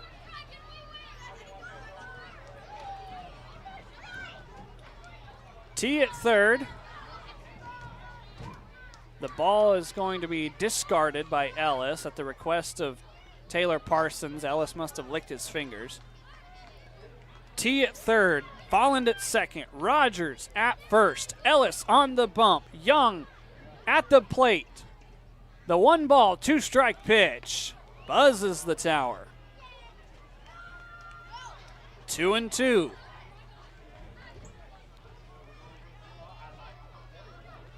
Ellis needs to dial one in. Tension building here at Yakima County Stadium. 2 balls, 2 strikes. The pitch. Swing and a miss. Ball game over. 2-1 victory. Pippins over Sweets. And game 1 of the Battle of the Basin goes to Yakima Valley thanks to a 3-inning save by Evan Ellis.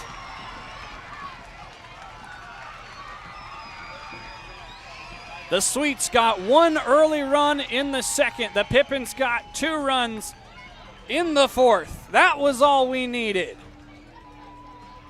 2-1, the final score. And we get ready for fireworks as a happy bunch. Evan Ellis with his 2nd save of the season. He's one of our 2 Cascade Natural Gas high-efficiency players of the game. The other one, Finley Spicer, 3 hits tonight in 4 attempts, and probably would have gotten a 4th had he not been punched out due to a pitch clock violation. We have 5 minutes before the fireworks. We'll get some Pippins postgame in before that as we wait for the final box to be finalized. The Sweets get 1 run on 3 hits, 3 errors in the field. Yakima Valley, 2 runs on 7 hits, 2 errors in the field. It was a nail-biter of a game, but 2 runs is all it took tonight, thanks to stellar pitching outings by Evan Ellis, who went 3 innings, gave up no runs on no hits, did walk a few, and got 1 big, huge strikeout at the end of the 9th. to end this game. That's a 2-1 victory for the Pips. They advance, or improve rather, to 2-2 on the season. Walla Walla drops to 2-2, and the two teams, sibling rivals, now sit tied in the South standings behind the Portland Pickles. Here in the West Coast League, Yakima Valley 1-0 here at home now, and Walla Walla drops to 2-2 on the road. We'd like to thank you all for tuning in to tonight's home opener here at the Orchard. It was a nail-biter victory to the end, but the boys hung on and got a 2-1 victory in front of their home crowd. As the home crowd anticipates the fireworks, we're going to sign off for everybody involved with the Yakima Valley Pippins live stream here on YouTube and all our other platforms. I'd like to say thank you for joining us. I'm Harmon Johnson signing off saying stay safe, have a good night, and we'll talk to you tomorrow at around 6:20 for Pippins pregame before Game 2 of the Yakima Valley Pippins and the Walla Walla Sweets in the Battle of the Basin. Final score tonight, Pippins 2, Sweets 1. This has been Pippins Baseball.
Ten.